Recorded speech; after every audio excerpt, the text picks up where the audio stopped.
Hey, what's up, guys? Welcome to Lawsplaining the Interwebs. I am your host, Nick Rekieta of Rekieta Law, a very small, insignificant little law firm in central Minnesota. And with me today is a very special guest, Mr. Null, or Josh. I don't know. I still can't decide what to call you. You only call me Null on the forum. Off the site, it's easier just to say it's Null is not a pleasant word to say. It sounds like some kind of disease. Yeah, Uh, or like on I don't know if you ever watched 30 Rock or whatever. But no, I was born in 1992. I have never seen 30 Rock. Okay, it's not that old. But no, one of the show ideas that they were doing for the network was the rural juror, and that's how I feel about saying null. Okay. Yeah, it's very unpleasant. That was a long way to go for that joke.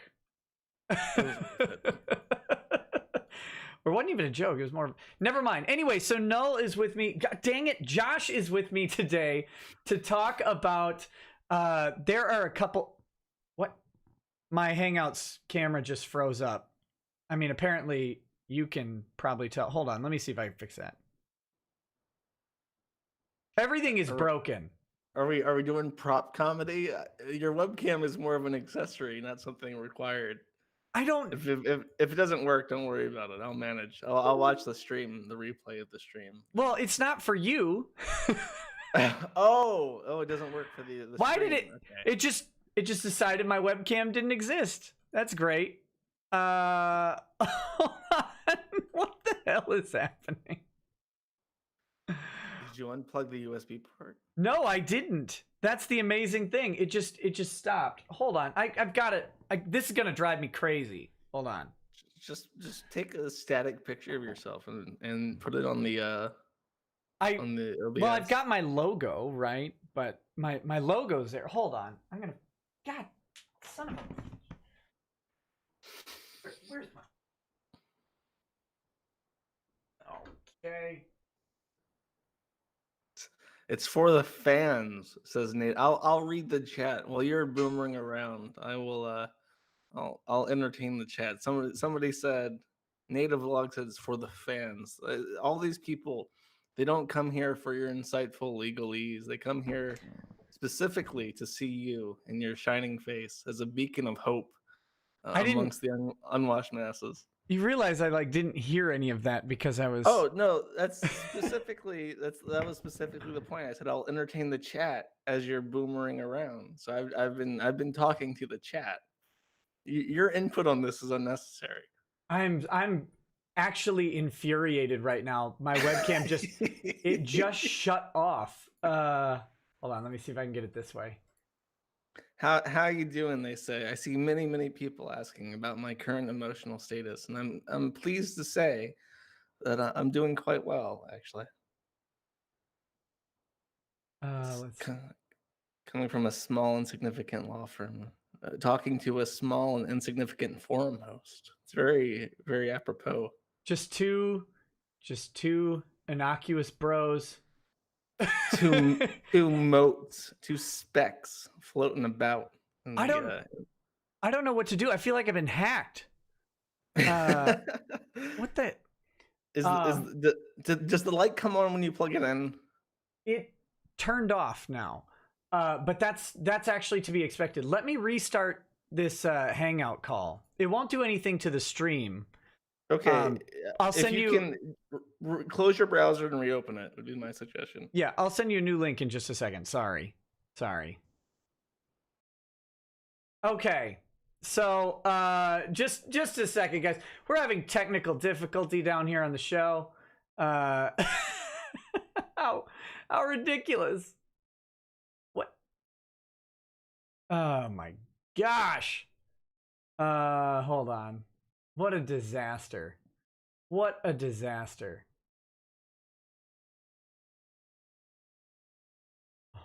Good Lord. Oh my goodness. So we do have some interesting things going on today. I don't know Guys, I really don't know what is happening. I was so proud of myself. So proud that I would be on time. That I would be able to get this show going on time, under budget, whatever that is. Why am I getting phone call in the middle of a show? What is happening here?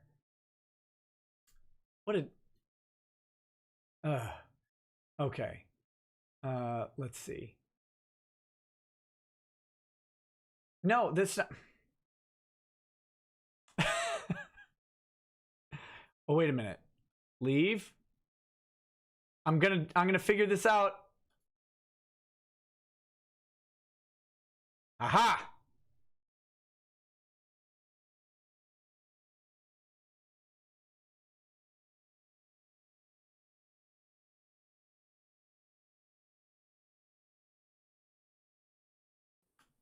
All right. Well, I didn't have to leave the call or send you a new one. I'm still here. Are you with me, buddy? I told you just to reopen it. Yeah, it doesn't work. I think my computer needs a restart, and we're not going to do that. So this is going to be a weird Battle of the Avatars live stream. I hate to do this. I really do. But I can't fix it without, like, canceling. You know why? I know why. You fucking, like, combed your hair, put gel in it and something. I did not. I absolutely did no such thing. How I don't dare believe you. You're too much of a pretty boy not to comb your hair and add gel. There's no gel in my hair today, actually. So just so you know. All right, so we're gonna have to. We'll just have to do this way. I apologize. The old-fashioned way. I need some kind of big-brained avatar that's like, wow, this guy's a towering intellectual. Right. He has. I'm just a cow. I don't have that clout. It's not something. It's not like a character somebody designed for me or anything. It's just I stole this off of Shaky Graves album because I'm just you know, I'm just a guy. I'm just letters. I'm letters and scales. You're at least a cow, right? Well, I mean, you're representing your law firm. It's only fair. I guess. This is so weird. I don't know what to do. I did unplug it and replug it. Guys, I know I'm a boomer, but come on. your device may, because it did like just freeze. It might actually be the device is broken, because I mean you've only used it for 1,000 hours at this point, judging by how many streams you do now. But no, this is the new one that I got. Well, and it's not super new. I mean, I'm gonna try it again. Plug it, replug it in. Okay, go. The main issue with doing a restart, because a lot of people are demanding it, is that you're going to get a different YouTube URL if you terminate the stream. Yeah, everything, it becomes a massive pain to do a restart. Yeah, that's the main issue.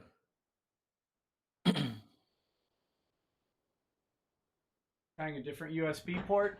Looks like nothing's work. Oh, Oh my god, he did it, the madman. There we go. A different USB port. We're let me fix this a little bit here. Oh yeah, that would do it, because it's gonna think it's a new plug and play. Yeah. Okay. Well, that little fun fiasco is now over. See, there's no gel. Still. Anyway. All right. So where were we? I don't even know. We are going to be talking about a couple different things. The idea of this show was sort of a roundup of what has happened over the weekend with the Vic Mignogna stuff, and there's some overlap with that and the Kiwi Farms. And, yeah, I didn't even realize this, because it's like just, you know, it's one of those things where you wake up and one of my admins has sent me a link to something stupid, and I look at it, I'm like, okay, this is stupid and also funny, and then I realized it was in the Weebor board. I'm like, why is it there? This is just a lunatic. Why is it? What does this have to do with the anime people? And then I realized, oh, we know about him specifically because I believe he is a staunch white knight and fanboy of Monica Real, and also has served as her bodyguard, like physical bodyguard at some point in time, and that's Monica? why. Monica? Is What? she not, is she not a melanin? Is No, this, no, it's just so it's Monica? it's Okay, Monica. my bad. A melanin. I just assumed. I just assumed because it's a Dragon Ball Z thing. I assumed it's Monica, but no, No, I will. no, Monica. Monica Okay. Real. And yeah, this guy. So should I tell you the story of how it came to be? I guess because this is all very recent. of how this person landed in my inbox. Sure, I'm very curious. Enlighten me. Okay. The short story of it is that so in this Vic case, right, made a big push to get Vic to this certain convention he had been invited to and then uninvited from, which was called KFA. It was in Dallas.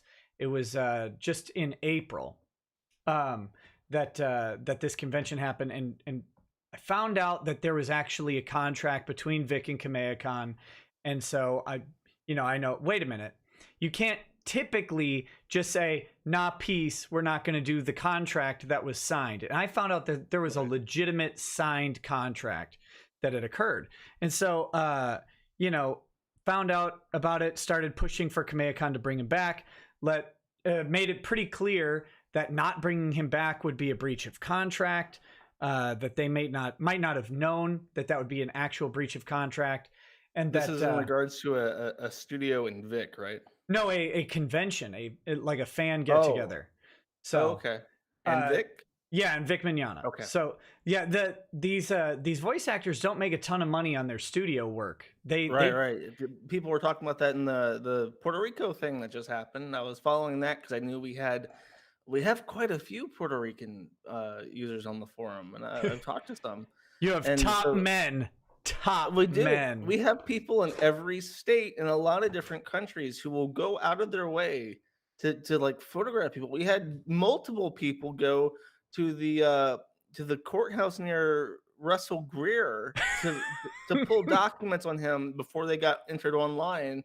I've had people drive 3 hours in South Carolina to I swear to God, to dig through the archives of a pre-digital courthouse looking for Brianna Wu's name change. There has been work put into this. So I knew that a Puerto Rican was going, and whenever I know that somebody's doing something in real life, I keep tabs on it because if they embarrass me, I'm gonna yell at them. So nothing bad happened, thankfully. And Vic Mignogna had a good time at this Puerto Rican Comic-Con, which is very nice. That's what I heard. I learned that these voice actors, they make a lot of money selling their signatures, a lot of money doing photographs, and not so much money doing voice acting talent. Yeah, very meager salaries specifically for anime. If it's American animation, they make quite a bit more. Quite a bit more per show. Rate is something like 5 times higher or more if you do an American animation. But yeah, so found out about it, started encouraging the convention to invite him back, started talking about the people who had gotten in the way and how that was tortious interference and all that stuff. So he goes to KFA, and the people who definitely didn't threaten KFA with the threat that if Vic comes, we won't come, shockingly decided not to come once he showed up. They definitely didn't do that, according to them. But then when he gets announced, they unannounce themselves and announce that they're hosting a competing or like a private signing event in the area. About 25 in Puerto Rico. No, Dallas. Oh, okay. This is back in April in Dallas. Okay. So what utter scumbags to poach a Puerto Rican Comic-Con. So one of the things that they said, that Monica specifically said, was she feared for her safety at this giant convention that was staffing off-duty Dallas PD Yeah, no as kidding. There's no safer place in the world than a Texas Comic-Con staffed by police officers and stuff. Everybody right. there, you got enough guns in that place. You're probably right next door to a gun con. You're safe. Exactly. Yeah, that's probably just down the hall. You can get whatever firearms you need to protect anybody. But Exactly. so they're concerned with safety. So then they go away from the giant public venue full of police to a small comic shop in the suburbs of Dallas in Frisco. A small comic shop that was bustling with Yu-Gi-Oh and other tournaments that day, and they hired private security. And so then, some people went and took some pictures of the event to see how many people were there and stuff like that. And of course, it turns out that your boy shows up in those pictures, and the logical conclusion is that this guy is the private security. Because he's in Texas. He's in the area. Yeah, and not only that, he's an expert in all sorts of he's defense. like a level 6 black belt and like a Hokkaido. I'm not even gonna bother trying to pronounce that one correct. But yeah, he touts that he lived in Korea for like a decade and studied Hokkaido or whatever there. Doesn't matter because I believe it's 0. But we can just keep going with it. But anyway. Sorry. Yes, go on. So what was the conclusion of this? Was it just a terrible failure? This other signing? Oh, I mean, it was destined to be a failure. First of all, it's 25 miles away from the event in Dallas. So you're looking at 30 to 60 minute Uber ride depending on traffic. Oh, fuck. So in Dallas, yeah, you're not going to do that. And Dallas traffic sucks if you've never driven it. It's I mean, god I imagine awful. it's hot as hell there too. It's like, okay, are we going to take the 60-minute car ride through traffic, or are we going to stay in this nice air conditioned convention where there's ice cream? Yeah, and so you're looking at taking, you pay all this money for your convention ticket, and you're looking at dropping like, I don't know, $60 round trip in an Uber, plus losing several hours of time at the convention to go visit Monica. Yeah, time that you could spend having fun. I mean, the only thing that's weird is that somebody asked, "What is Hokkaido?" I don't know. It's not Hokkaido. It's like in H sound. I'm gonna have to look it up. Is it Hapkido?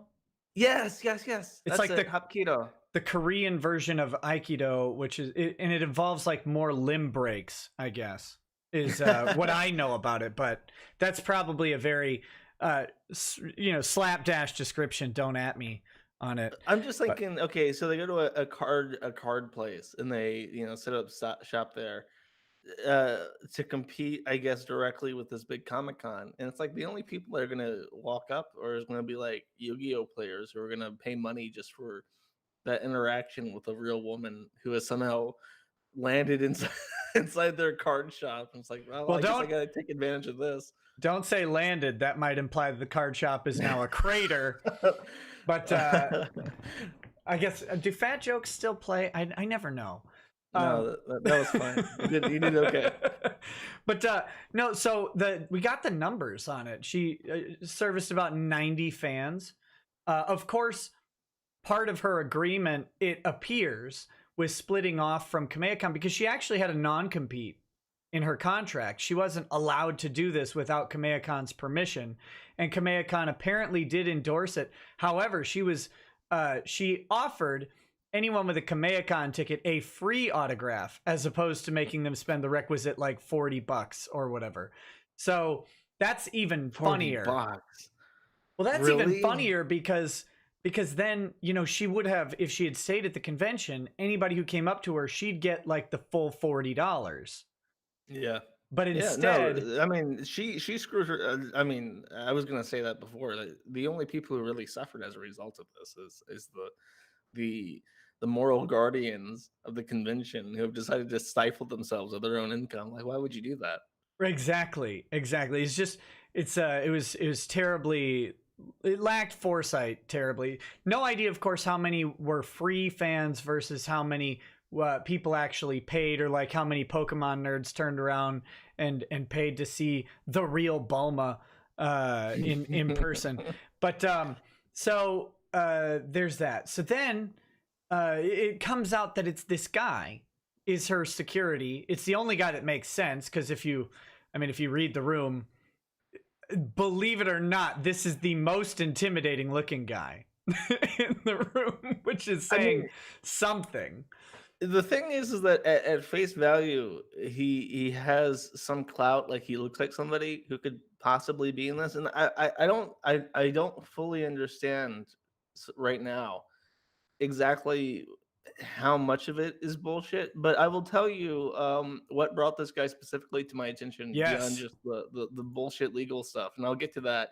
But somebody in chat was telling me, I know this guy because 20 years ago, like in early 2000, I was taking, martial art lessons, and it was like a thing that they did at my summer school, and my camp counselor read off printed forum pages about this guy and the stuff he was saying and writing on this website. And the camp counselor was specifically using him as an example of how not to carry yourself once you have any kind of proficiency in martial arts, because it's embarrassing and pathetic. And like 20 years later, this person's on the Kiwi Farms is like, I know this guy. My camp counselor warned me about him 2 decades ago, and he has reincarnated in the current year to continue being an embarrassing dumbass. yes, that's I think I read I'm the person contacted you, but I think they also at least one person, probably them, posted a very similar thing when he was originally when they originally found out who it was. It was like, oh my god. And then they have his posts, they're available on the farms. Those like 20-year-old forum posts, I think Yeah, people found them. people dug into it, and they found he's managed to scrub a lot of it, and he brags about it. And there is an archive of him bragging about this, because he's very dumb. And I'll No, just read. he's military intelligence. How dare you See, the, suggest that this is the man has intelligence in his title, what's weird Josh? is that he claims he's U.S. Air Force. At the same time, he claims he lived in Korea for 10 years. At the same time, he claims to be a part of the German military. And like, because there are nerds, and they're talking about the beret in the main picture. He's wearing a one of those, you know, martial arts like jacket things that they wear, and it's got the Korean flag and then also the German flag. So he's claiming some weird cross section of all these different things, and I maybe it's possible, Now I but can you would. I can give a sympathetic opinion on the Korea stuff at least. My father-in-law was career Air Force and did Mhm. spend a significant amount of time deployed in Korea. So if we're being deferential to his story, it is possible to be both in the U.S. Air Force and stationed in South Korea for a significant amount of time. I'm not I saying I that think he that I was. think that's what's happened, because I wouldn't say on principle that he's lying about being U.S. Air Force, because, and I don't think it's untrue that he is in South Korea or has been, because he has a an Asian wife. Oh, does I he? don't. Yes, he does. We found that picture. So I think what happened is that he was in the chair force, as they call it. All the other branches like to bully the Air Force and make fun of them, and Oh, of give them course. wedgies and call them the chair force. So I think he was a part of the chair force, and he would sit there in Korea, and the pilots would send back data to the headquarters, and his job as intelligence was to take that information and make sense of it. He wasn't like, there's a video that I have pinned on the front page of the forum that contains like multiple digital renderings of samurais fighting with katanas, and then also special forces in the middle of what looks like Afghanistan. Both of them are fake. They're computer renderings, but it's like there's no way that he was deployed in like Kazakhstan doing special ops sniper stuff like that would imply. It's very likely that he was in a very comfortable air conditioned room with on a military base with a locked door and 24/7 security. Wait a minute. Are you trying to tell me that there's not like a massive amount of elite Air Force murder factories running around? Like that? The elite Air Force murder factories, from what I understand, are stationed on naval aircraft carriers and are a part of the Navy. Yeah. The Air Force guys, they're just looking at shit, which is whatever. You get your pension, you get your 20-year pension, all the same. I can't blame them. Yeah, that's the weird thing is typically, I mean, I'm sure there is, there's going to be some combat trained Air Force units that just make some sense, but the amount of them and the idea that this guy's one of them and that he's simultaneously a giant idiot. Your audience is significantly populated by people who very much know combat and martial arts and also the military. I just want to point this out because I have to be very careful with my wording because I'm getting eaten alive by chat who actually knows this stuff and is very quick to correct me. Yeah. Yeah. Yeah, you gotta watch out. There's a lot of people in the chat and there is expertise in all sorts of places, like the farms, right? Like the farms. Exactly. We're also Air Force intelligence. They send us stuff and we look at it, and that's how I make ends meet. It's a complicated system. It's a putting out system. I've got to say something about the farms, and this comes direct from Mr. Ty Beard. Oh, okay. Ty Beard has a statement about the farms because so I told him about this guy, right? And I told him about how he created a farms account to, I guess, engage in discussion, and I told him about what you're going to talk about in a little bit too, and he said, "Why does anybody do this?" Like. And he said specifically, I would rather go to battle with ISIS than go up against the Kiwi farms. Why? Because we have never sawed off anybody's head yet. No, but it's not the comparison in like the level of interaction. It's that with ISIS, you have a clear objective, right? Like you just want to destroy the enemy or whatever, and they have a clear objective to destroy you. The farms is indifferent to you as a person. They just want to laugh. So it's like they're just watching the world burn. And it makes them... I don't like the watch the world burn thing because it reminds me of the Joker, and then I think of we live in a society, and then I think of that new Joker, the one from the Suicide Squad, and it makes me very unhappy. So what I prefer is cats. I am a cat lady. I have tens of thousands of cats. I can kind of direct the cats with laser pointers and food and treats. But I have no So you feed the cats too? Yeah, I feed the cats, and I point my laser pen all over the place where I want the tens of thousands of cats to go, and like 1% of them actually follow the laser pointer.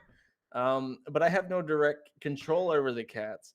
And then the cats will find mice, and they'll bring you dead shit all the time, and it's a token of affection. You just gotta roll with it. And they're cats. But it's it's the indifference and the laughter. Because how do you fight an enemy that laughs at you? You lose. And the people who do, like Shane, this guy, whenever someone goes and they make their little account and they go to that Jason Youngbluth guy did it, they go to try and combat the narrative and they just get absolutely annihilated. This is going to be an edgy reference, but I recently, like in the last few months, I read Rules for Radicals because Hillary Clinton had put it as one of the books that inspired her the most. I'm like, okay, if Hillary Clinton likes it, I'll probably like it. Sure. So I pick it up and I So you like bathing in the blood of newborns as well? Of course, it keeps my skin very healthy. And while I'm sitting there in the bathtub full of abortion byproduct and blood, to keep my eternal youth going, I'm reading this book, Rules for Radicals, and I've mentioned this before on a different live stream, but there's a point where the author describes how he's taking minority populations in ghettos and inspiring them to change the community through protests and clever forms of protest. And he says the most effective way to combat authority is by ridiculing it, because ridicule, you can put up logical arguments and people can debate them. You can put up moral arguments, people can debate them, but they can't debate ridicule because it's an emotional thing and a logical thing that people can cope with adequately. So he was talking about how he would ridicule the city. I think of Rochester, New York, because it had a symphony there. And his plan was, we're going to take all the black people and we're going to feed them beans. And all the black people are going to buy tickets to the symphony and they're going to fart naturally during the symphony. And it will disrupt the symphony so badly, it'll cause such a ruckus and it will humiliate the city government of Rochester. And they'll just keep doing it and just make a laughing stock of the entire city. And the threat of this alone was so strong that it immediately caused the city to surrender to the group's demands, because they had no idea how to combat this. Like, what are you going to do? You're gonna ban black people because you think they're a part of this organization? Or are you going to ban people who fart from your symphony? You have no tools against it. So Alinsky, yeah, is not wrong. And that's the lesson. It's the lesson of the last decade. The lesson of the 2010s is that the funniest side will always win. Yeah, and if people didn't learn that from the last election, that's be funny. Be funny. Right now we're in maximum funny. And I fully agree with that. But yeah, that's the farm's advantage. So that was Ty's little hat tip, I think, to the farms in that. And we were just laughing about this guy going on and thinking he was going to combat the narrative. Of course, it made it all worse for him, I would think. So let me yes, he did, because now he's at the top of my list. This guy has made me laugh, and he's brought joy. He's brought actual joy to hundreds of people. Yeah. Well, you were dead inside until he came around. I think that's fair to say. Well, I mean, you never know what's going to happen when you wake up in the morning and you check your inbox, and it's just like, I get this email, and I'll just read it. It says, okay, he uses a bunch of different pseudonyms. I'm not going to read it. So I guess I'll just call him Jeff, because that's his name on this. 1 second. So after you read this, I'm going to do the $20 chats, because there's probably some questions for you. Okay. I'll wet the palate for people as we enter into this. This is how I woke up today. I got this email at 9 a.m. I guess his time, but it says, "Good day. I am emailing you as requested," which is wrong.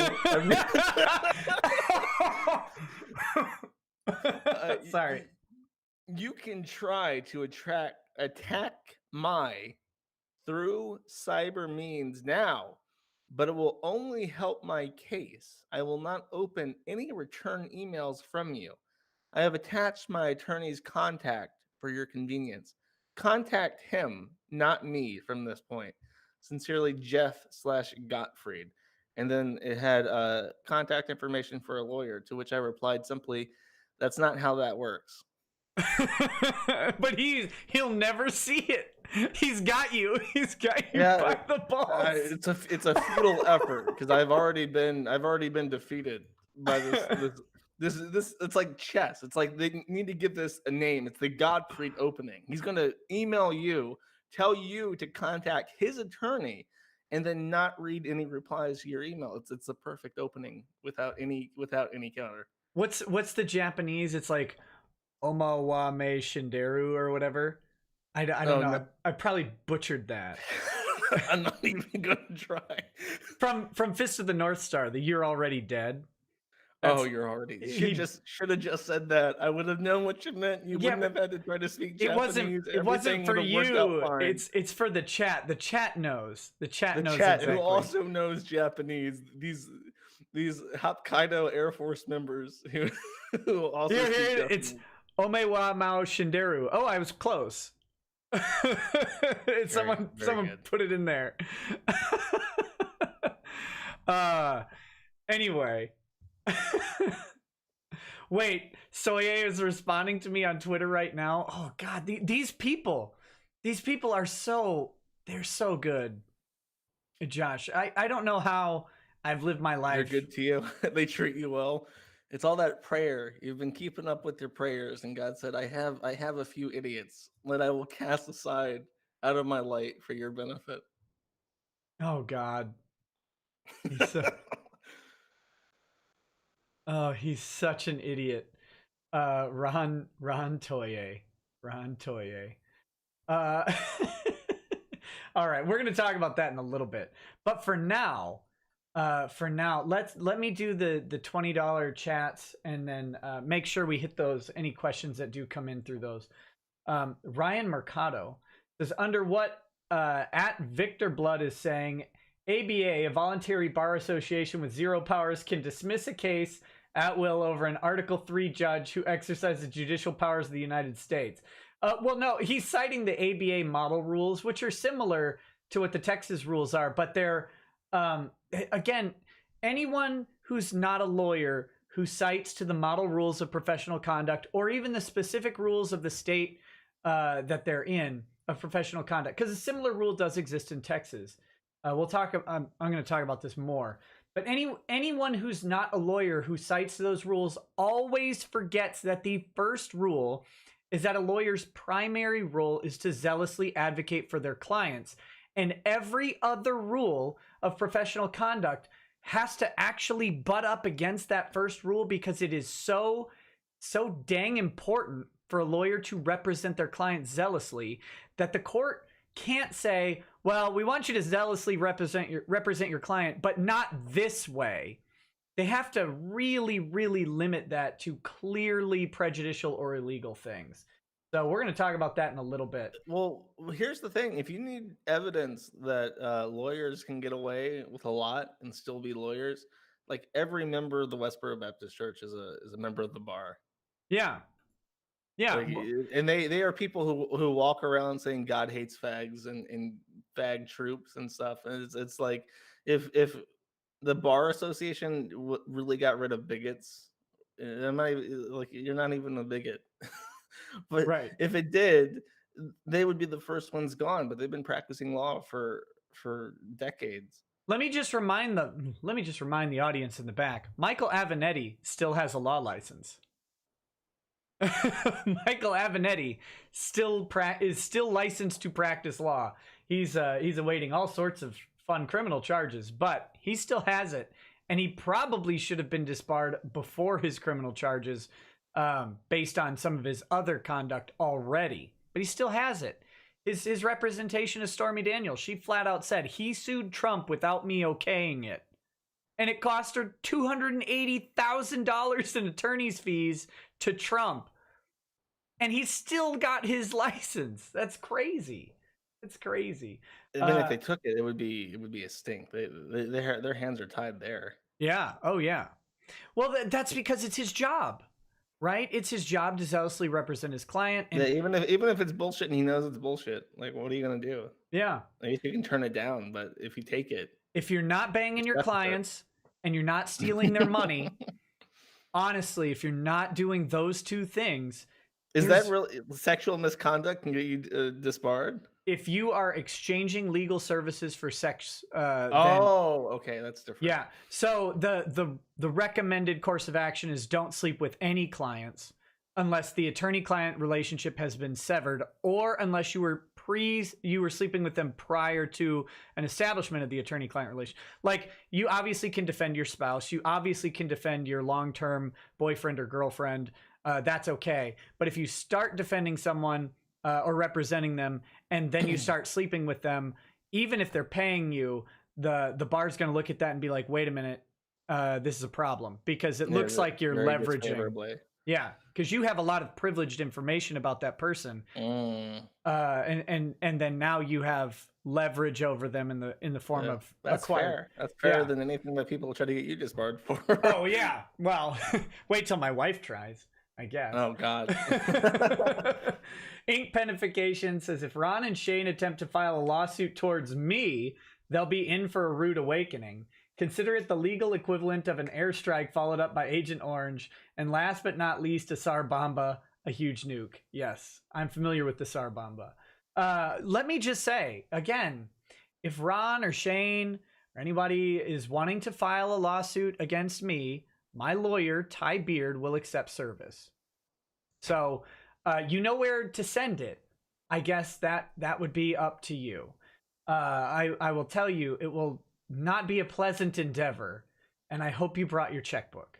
That's what I have to say there. Zero the Slayer says, the boomer virus has infected the computer itself. It's transferred from human to machine. It's trying to access the internet. Nick, you need to disconnect your computer before you end the world. Yeah. Suddenly all websites are run by someone with my level of technical prowess, and the world ends tomorrow. Dark1005 says, law stream hacked by Mall Ninja and his lawyers. Get wrecked. Blaine20 says, the white tiger sees all. Phoenix76 says, we haven't shot off anyone's head yet. Josh 2019. So that was good. I'm glad my campaign's going well. Yeah, I'll be MEP for England in no time. Oh, come on. Don't do that to him. Does he have a thread? Does Carl have a thread? Does Sargon have a thread? Sargon's thread is like 5,000 pages long. I figured, but I've never looked. When it first opened, everybody's like, "Why would you make it?" Because this was a simpler time. Like in middle of Gamergate, I think his thread was made in like 2015. People are like, "Why would you make a thread on this boring asshole fuck?" And now it's just like, what a colossal train wreck this person's entire life is. Yeah, it's and again, like I always have to say this because I laugh at Carl a lot, but I like him just fine. I don't have anything against him. I just wish he would stop ruining Dankula. Like, please stop embarrassing Dankula by proxy. He's trying really hard not to go to prison right now, and you're fucking with him. Oh no! To be clear, Evil Bunny, I go look at Kiwi Farms, but I don't have a Kiwi Farms account, and I mainly look at the stuff that I'm covering. So. And somebody, I guess this is the problem when we do these super chats, like everyone's like a little thought bubble that becomes like a tangent. Like this tangent is also a tangent about tangents. Yes. Somebody was like on poll was saying, wouldn't it be funny if we got dragged in, then the forum would also get dragged in. And I was just sitting there thinking like, okay, what would happen is they would say we need any relevant correspondence between like Nick Rikita and Vic Montana or Lasagna or whatever, as Dick likes to call him. And I'm just thinking like all I would be able to do is write an affidavit saying I have nothing to give you. Yeah. And then I would go, because they probably need that signed by a notary. I would have to find a notary agent, and they're called like they're all over the place. I can see the word notary in acrylic. Or Siluric. I don't know how to pronounce that word, even though I've been here for a year. I don't either. I would go there, and I would get a stamp from like a Slavic notary agent, and it would be signed in the language, in Russian. And then I would scan that, and I would send that to a U.S. court saying, this is my affidavit saying I have no information to give you, as notarized by Ivanova. And you just have to deal with it. I have nothing.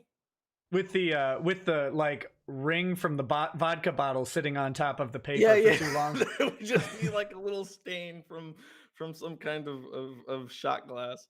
Right. Yeah, it's funny. I won't say too much more than that, but it's funny that and Pull stands to be brought into the lawsuit because one side of this decided to cite a rumor website with liars in the name Yeah, I as saw a that and that made me source. laugh. Like what on earth are you thinking? I'm just thinking, if I was the attorney responding to that, I would, you know how in legal documents you have the henceforths, which is obsolete now. They just use parentheses and quotes Right. after Yeah. the full title.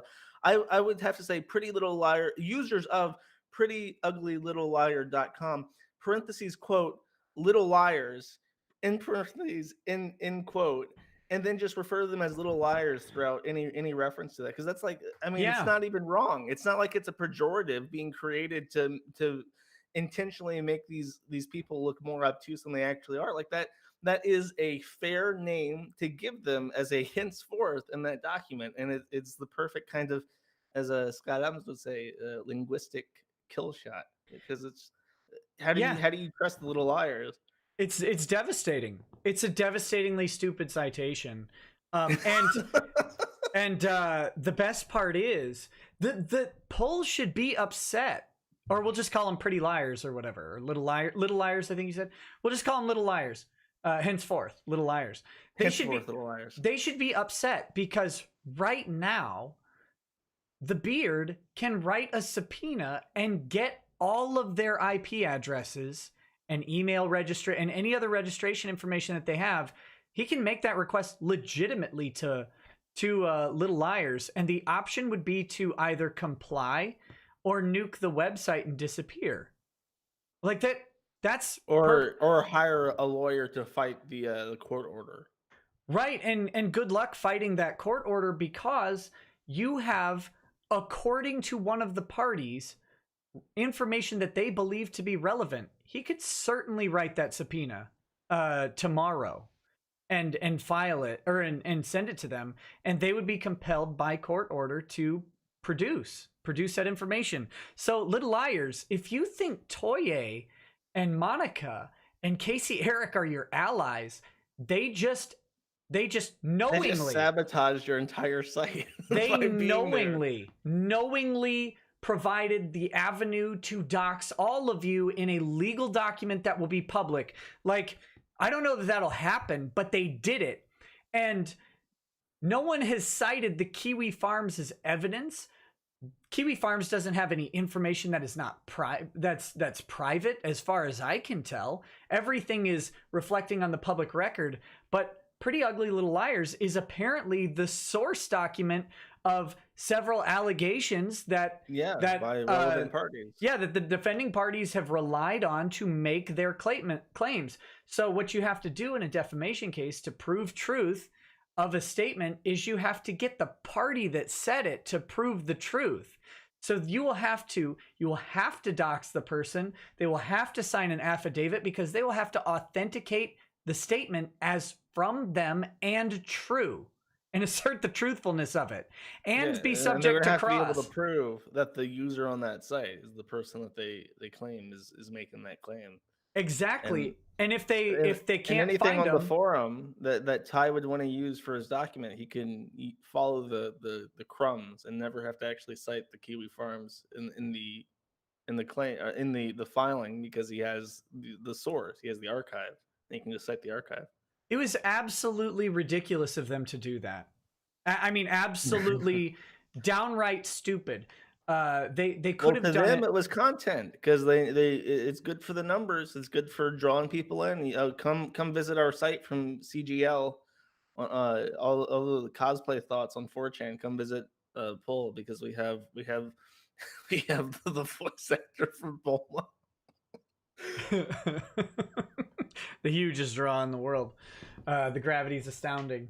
Starcasp Network says, "Hey Nick, I'm a small creator and have been doing videos on Indiegogo campaigns. These creators' passion is reflected in their work, and I'm trying to do what I can for them. Can I get a shout out to help bring attention to them?" Sure. Shout out to the Starcasp Network. That's CASP capitalized. I don't know what the acronym is, but yeah, man, keep it up, buddy. Christopher Scott says, "I'll clear this up for anyone that doesn't know much about the Air Force. The Air Force has a few combat jobs: TACP, pararescue, Combat Control, and Special Reconnaissance, formerly known as SOWT. Thank you, Christopher Scott, for clarifying that. I didn't see that listed on his military history document. I assume you've seen that, right? His military history document. His Oh purported. God, is he gonna get in trouble with those psychotics who It's do the stolen valor thing? The Freedom of Information Act. There's a Freedom of Information Act release on him that's being circulated. No kidding. I don't know. I got it in my Discord, but I don't, or from a guy in my Discord. I don't know where it came from or anything. But let's see.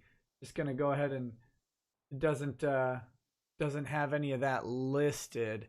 But I don't know if this thing is. There's problems apparently with the document. I'm being told, but I'm not an expert. Yeah, in any you got to of this, be careful with those like self-declared vigilante boomers on Facebook. I don't trust any of those people. Yeah, they're calling it a DD-214, but it's not. I can't tell if that's actually the document number is cut off, but it's an information releasable under FOIA. So I don't know.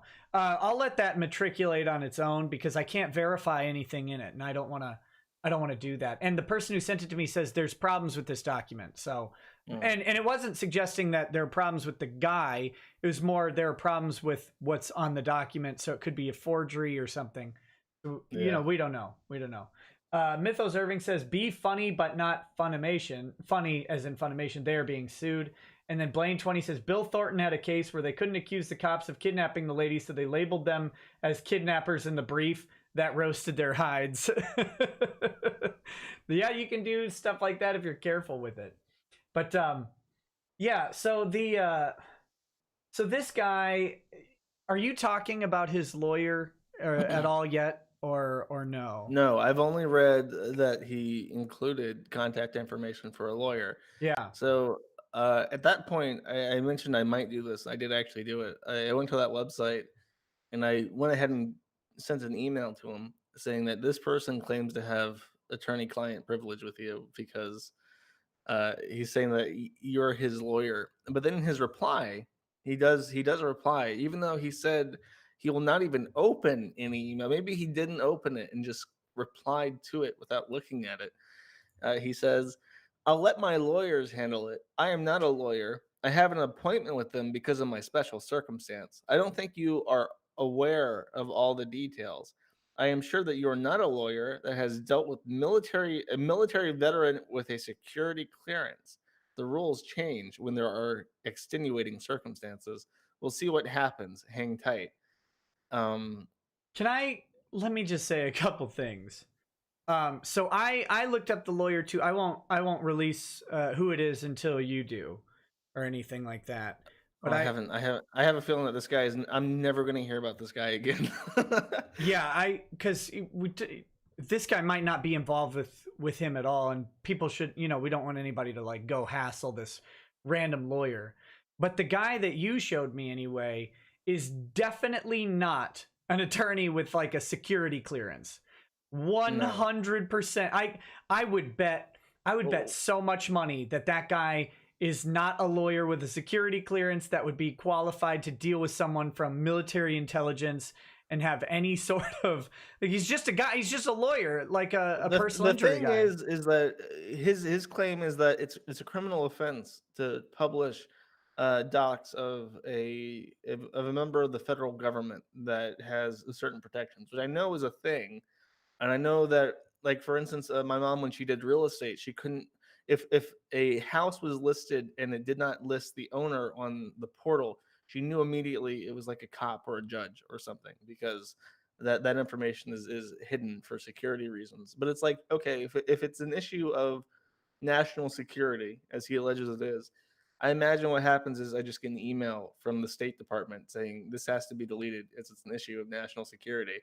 And then I would have to retract my warrant canary and issue a statement, if at all possible, saying that had happened, and not being able to say more. But it's not a civil offense. It's not something you hire.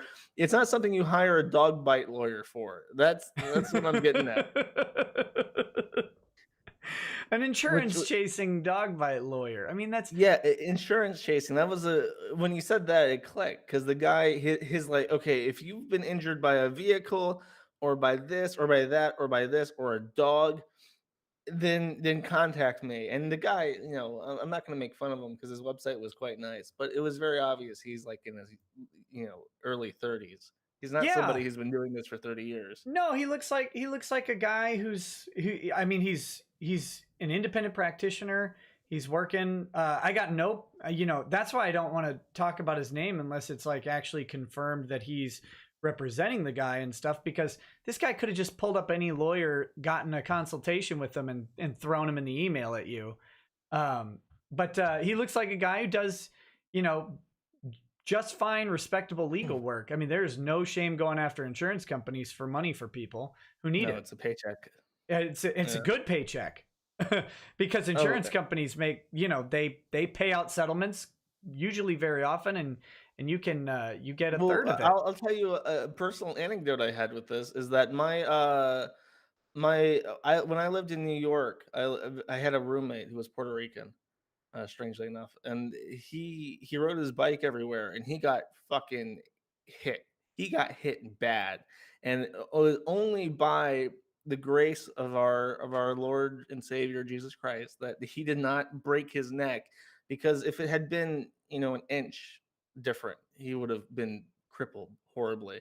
And the guy was completely at fault. He was also Puerto Rican, very strangely, and it had all been caught on tape by the red light that the guy blew through and hit him. But he rolled over the hood of the car, and it was only because his bike wheel hit at an angle. The bike itself crumpled, and if it had hit differently, it would have been him that had crumpled. So he gets there. I'm like, oh, okay, you've been hit by a car. This is a new experience for me. I've never been hit by a car. I've never seen anybody hit by a car. I guess I'm gonna call my mom because I don't know. I have a body here. I have to figure out what to do. And she's like, okay, number one, don't call an ambulance. That's like $2,000. Number two, uh, take pictures of stuff because you're going to claim insurance. And then that's it. So like, okay, so we got an Uber. his, his legs are all fucked up. We call an Uber because it's $60 as opposed to 2,000. Yeah. And I take pictures of it on my phone, and he goes in, and he's got to use a crutch and stuff, but he's fine. And then and number three, she said number three, get a lawyer. So I was like, okay. So I do that, and next day, guy, one of those personal injury attorneys you see advertised everywhere because they make so much money, comes down and is like, I know the local agent for their insurance. They're suddenly denying it, but we have the footage of it. We're gonna settle, and he got like a $30,000 settlement, like, and everything paid. Yeah, and So the it's like, lawyer and the boom. lawyer got 10 grand. Yeah, yeah, yeah. Everybody's happy. Yep, Everybody's happy. Nobody went to jail. It's whatever. yep, the personal injury attorneys make a lot of money because they get a third of whatever the insurance company is going to pay out. And oftentimes the facts are so in favor of the person, and and especially in a case like that where, I mean, it's really not worth fighting for the insurance company. It would cost way more than 30 grand to go ahead and fight that. Much easier to settle it out and Oh yeah, yeah, and, yeah. and stuff. Like it took weeks. That's it. It took weeks to get that money. To get a $30,000 paycheck in the mail, like that's nuts. Yep. So no hatred for this man who is irking by a living comfortably in the warm, sunny Houston or Dallas area. So, but I feel bad for him because this insane person has roped him into his antics. And after that email, he sends me another one out of. Oh, by the way, the title, the subject of this email chain is legal action against KiwiFarms.net and Josh quote Null Moon. Uh-oh. He knows. He knows. He knows. I like it. My favorite thing, possibly top 10 favorite things ever on the site, is when somebody finds my name and pulls it on me. Like I gotcha. And it's like, you ain't the first. You ain't the first. We've been down this road for 6 years now. You're not the first. And they genuinely think that's like, oh, I got you. I'm an internet badass. I found out your name. You I thought you were anonymous, you internet troll. You incel internet troll. Oh, Yeah, dude. you incel. That's one of my favorite insults. When somebody on the internet says that we're incels, it's like it's just great because it's funny because we have threads on incels who call us feminazis, and then the feminazis wouldn't like no, they're not feminazis. They're alt right, and then the alt right would go no, they're making fun of the right. They're social justice warriors, and it's like a cycle of people like a hot potato. They're trying not to take.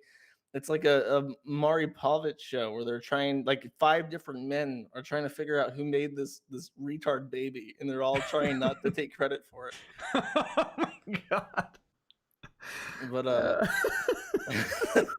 Thank you for doing that to Maury. That was good. That was whew. So this other email doesn't have any actual text, but it does have a signature that includes his phone number, and this it's not a haiku, it's just a saying. Ability is what you're capable of doing. Motivation determines what you do. Attitude determines how well you do it. So I don't know which of these 3 things he's lacking in his life right now, but something's not going as planned. Attitude doesn't determine how well you do something. Let me just put that out there. That's a what was that? I'm trying to think. That's a truism or whatever, because attitude, ability has a lot to do with how well you do something too. Okay. Anyway, I can't stand people like this guy because that are smug. I hate smug. Smug is you can be anything. Just don't be smug. Because when you're smug, you're challenging the world to wipe that shit off your face. Like, you're begging for it. It's like you be humble. Because if you're humble, people don't want to instinctively want to hurt you. That's why everybody's so happy. Everybody, doesn't matter what side of the aisle you're on, you're happy to see Sargon be befouled because he's smug and nobody likes that. yeah. Yeah, it is. And now I'm smug from time to time. I try to only be smug after I'm right. And yes, you can be smug. It is acceptable to be smug. It does not make you friends. It never makes you friends, but it enthralls your current supporters to be a little bit smug. It's just it has to be earned. yeah, that's the trick. That's the trick. It has to be earned, and it has to be used sparingly. I would think you can't have possess the character of smugness. You have to just employ being smug from time to time when you've earned it or whatever. Somebody, I like this. Somebody in chat with an anime avatar says Josh hates smug pictures, and that's a reference to when I worked on 8chan, and I hated the people who posted smug anime girls in my development threads. It's like, stop posting these smug anime women in my development threads. This is supposed to be serious, and you're being obnoxious with these smug animes. And when I said that, of course, everybody started posting more. Somebody said I have a folder with literally 3,000 still images of smug anime women, and you're gonna see every single one of them by the time that this software is dead. Oh, that's great. Okay, I love telling the internet not to do stuff. yeah, I've learned my lesson over the years. Yeah. But this blank email that I received was in response to a message that says, "Are you aware this is a dog bite, car accident, and workplace injury lawyer?" And he sends me again an email that has literally nothing in it except the signature, and then a follow-up email 2 minutes later saying, "Are you aware he belongs to the Bar Association and has contact with hundreds of thousands of other lawyers? A matter, No. a matter of that he's a personal injury lawyer. This is cause of a personal injury, and furthermore, who belongs to an association that has thousands of other lawyers in the city of Dallas who are more than willing to help me out the situation to protect my private information from the general public. I'm sure you would not be happy if someone released all of your private and personal information, including a picture of your house, your address, a picture of your daughter's school, and a lot of other personal information. I'm sure you would not like that if you had a family to protect and a reputation for text that you could feed that family. I'm I'm asking you as a man to remove my personal information from your website. Be a man and don't act like a child and turn this into a stupid legal battle. I've got nothing but time and money, my friend, and I guarantee He's also you rich. He's also super rich. and I guarantee you will lose. But the other side of that coin, a real man would admit to his faults and apologize and remove another man's personal information as a status of honor and integrity as a man. So what are you going to do? Sincerely, Jeff. Please tell me you responded, "Did you just assume my gender, you son of a..." I replied, I've had people do worse. I thought you were the most dangerous man in the world. Why am I tougher than you? And I'm not going to do anything. That's rude. What's funny, he mentions that his daughter's school was published, and I don't think it was, unless it was by accident. Because Oh from what I no, understand, it was his fault. his business teaching, Hapkido or whatever. He teaches at an elementary school. He teaches martial arts at the elementary school. So when his place of where he does lessons was published, that happened to be the school that I guess his daughter goes to. At least, but this is information passed on to me from this man in Yeah, this email. it's I did funny not know because before. lots of martial arts instruction takes place in schools. They have gymnasiums that aren't in use for the vast majority of evenings, weekends, and summers. Great place to do that type of programming. You can partner with local cities or schools or with anybody. No one would know that that's that guy's daughter's school. No one on earth would have any way to know that other than him including that he No. set up his business there. And then A lot of information in the US is public, but they do not post the fucking rosters of elementary schools to the public. That's actually kept private. Here's a list of our children, their bedtimes, and their fears. Their worst fears. Little Sally hates snakes, and she lives at this address. Whatever you do not dump 2 tons of snakes into the chimney at night because that would scare the shit out of her. By the way, here's the time of our next fire drill where all the students will be outside and accessible, and the teachers will be distracted. No, this is the time of our next planned active shooter drill. Oh my gosh. I got a couple more chats here. Bagel Goose says Jim refused to show me his toes, so Null will be my rebound feet. You don't even have a webcam, do you? No, we talked about this right before the stream. If I cut on I don't know if this will work, but if I turn my camera on, it makes my camera this weird, like old school television test screen where they test the color on the like the 8-bit colors. Yeah. And that's because I have no webcam whatsoever. Yeah, thanks for that. So that's gonna have to do for his toes, Bagel Goose. I'm sorry. Blink Your Eyes 1400 says I've been hit by a vehicle when crossing a road in England 19 years ago at the age of 10 and woke up in the hospital. No recollection of being hit. So pro tip: don't get hit. I broke a leg and almost died. Whoa, not fun, buddy. Phoenix 76 says Nick talking about being smug as I take a drink of whiskey from my Rekieta Law smug mug. Yeah, you've gotten the smug down to an art, but it's not even like verbal smug. It's just like once people start yelling at each other, you just like, yeah, I know, this is fun. I'm just gonna drink. Yeah, it's because what do, right? You're gonna stop them from yelling at each other. Yeah, you're just gonna sit there. No, you might as well drink. Might as well look smug doing it. Talbot Link says, dude, ask to see that loser's coin. Make him prove the Air Force connection. Oh, God. Okay, then next we've got Shanna. And after I read these, I want to talk about something because I've leaked secret text messages, and I have been accused of getting them from Ty Beard.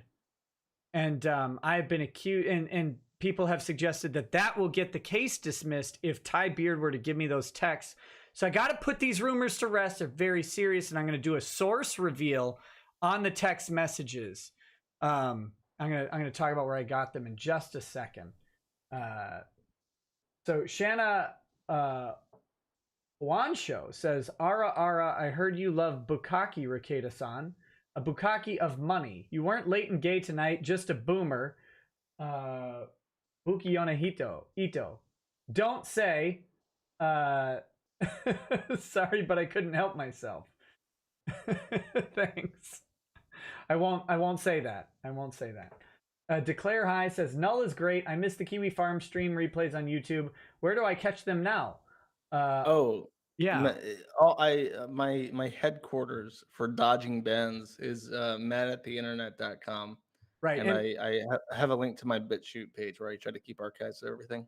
And people can also, they can go there with like a Brave browser and support you with the Brave basic attention token, right? Like there? Yes. Not on maddattheinternet.com, but just on the main Kiwi Farms page. There's a very interesting, if you don't know, Brave is a browser that is essentially functionally the same as Google Chrome and has access to all the add-ons and stuff that Google Chrome uses, but it's modified and branded by Brendan Eich. And Brendan Eich is the original founder of Mozilla Foundation and also the co-developer of JavaScript. So he has a massive pedigree, and he was ousted from the Mozilla Foundation for supporting Prop 9 in California against gay marriage. Yeah, that's right. Mozilla Foundation got rid of him.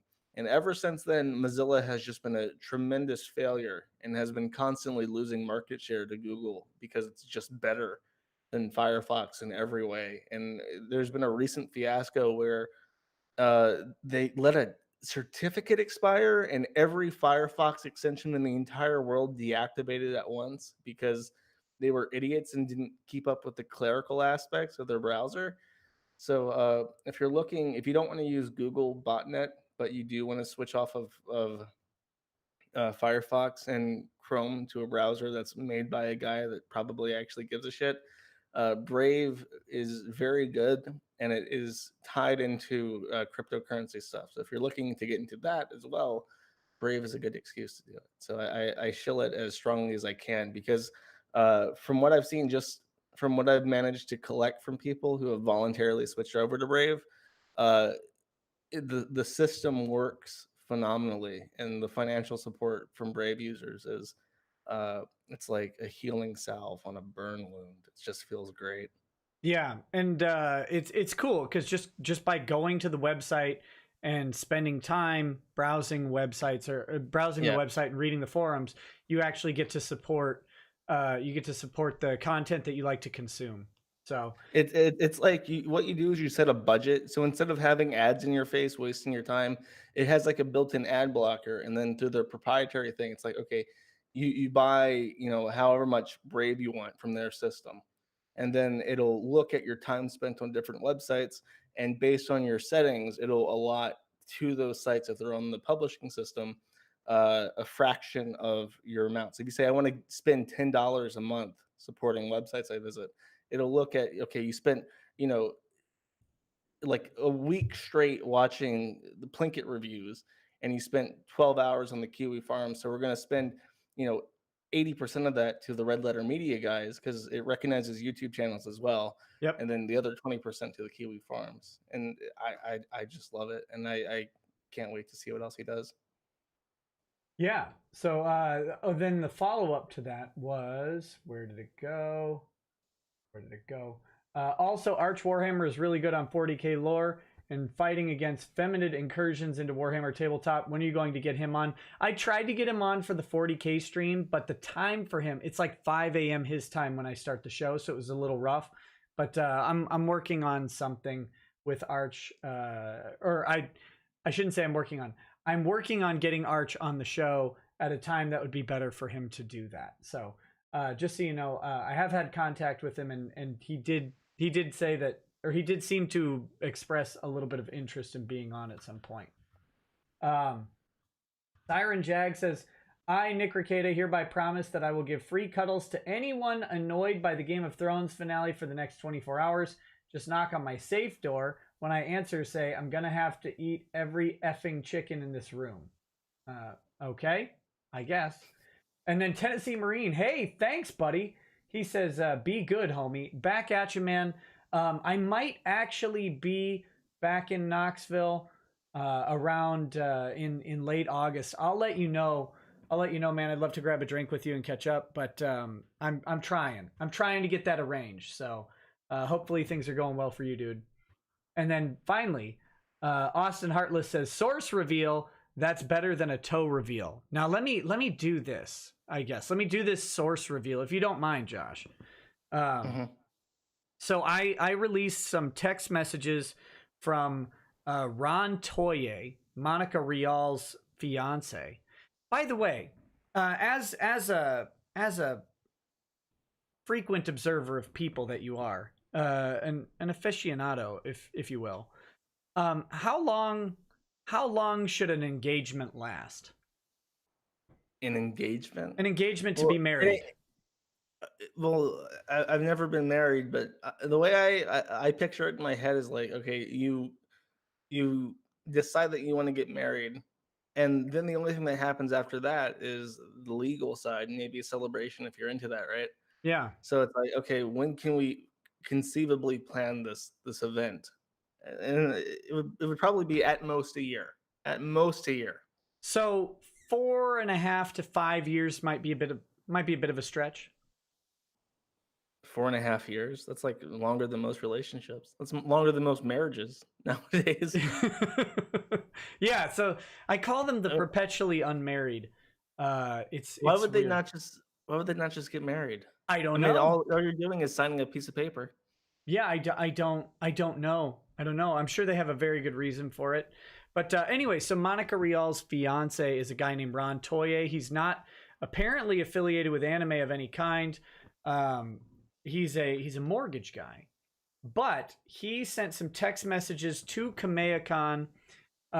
This is back in late January, actually early January, then late January, then early February. So it's stretching from January 11th to February 1st.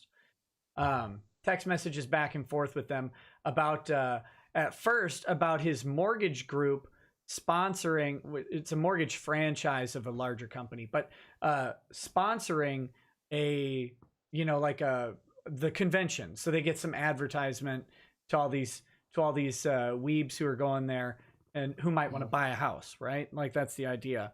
So they were talking about doing that. I've heard the amount is $25,000.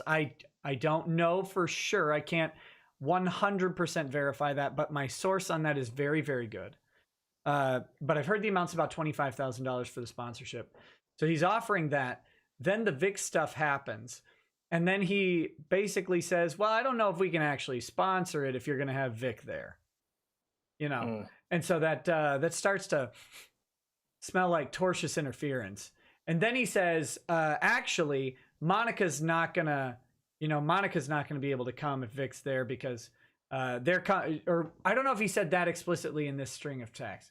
He did say that Monica and some other people are going to come forward and are coming forward and have come forward to accuse Vic. And he said there's a employment investigation and a legal investigation going on, and we're just not going to be able to sponsor you guys if Vic's going. That's that. And then of course Kamea-con drops Vic. Was this from Toye? Yeah, this is all from Ron Toye. These texts were. I guess it's a disadvantage to Vic that they're not actually married, huh? Not really, because he just sues Ron also. Yeah, and Ron is being sued. He's sued. Monica's sued. He's named already? Yeah.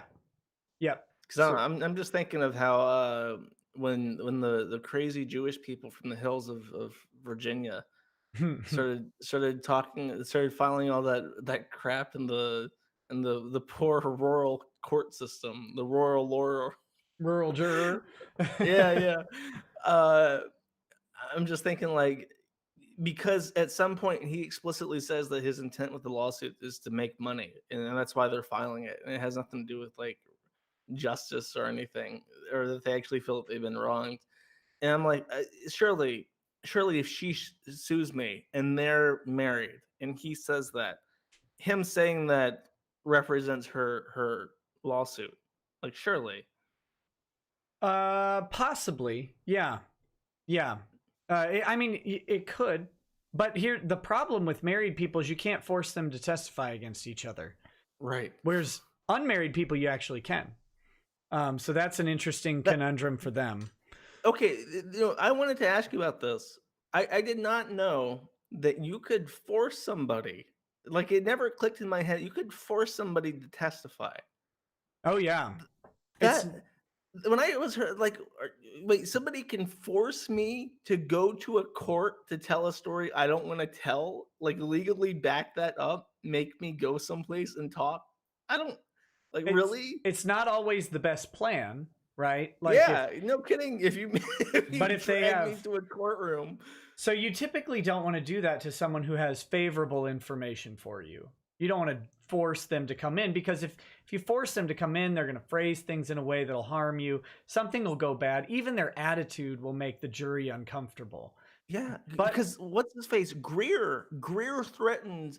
I think it was Greer, like, or somebody else threatened to subpoena testimony from me in his defense. No, it was one of these the Jewish people from the hills again. It was the stalker said if he was going to go down, he would subpoena me as favorable witness testimony.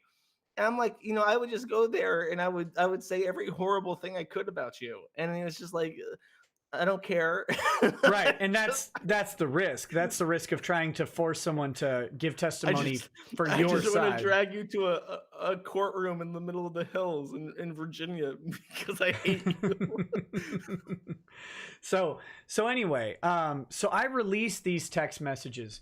They are brutal because Ron and Monica and their little I don't know what to call him. Something offensive.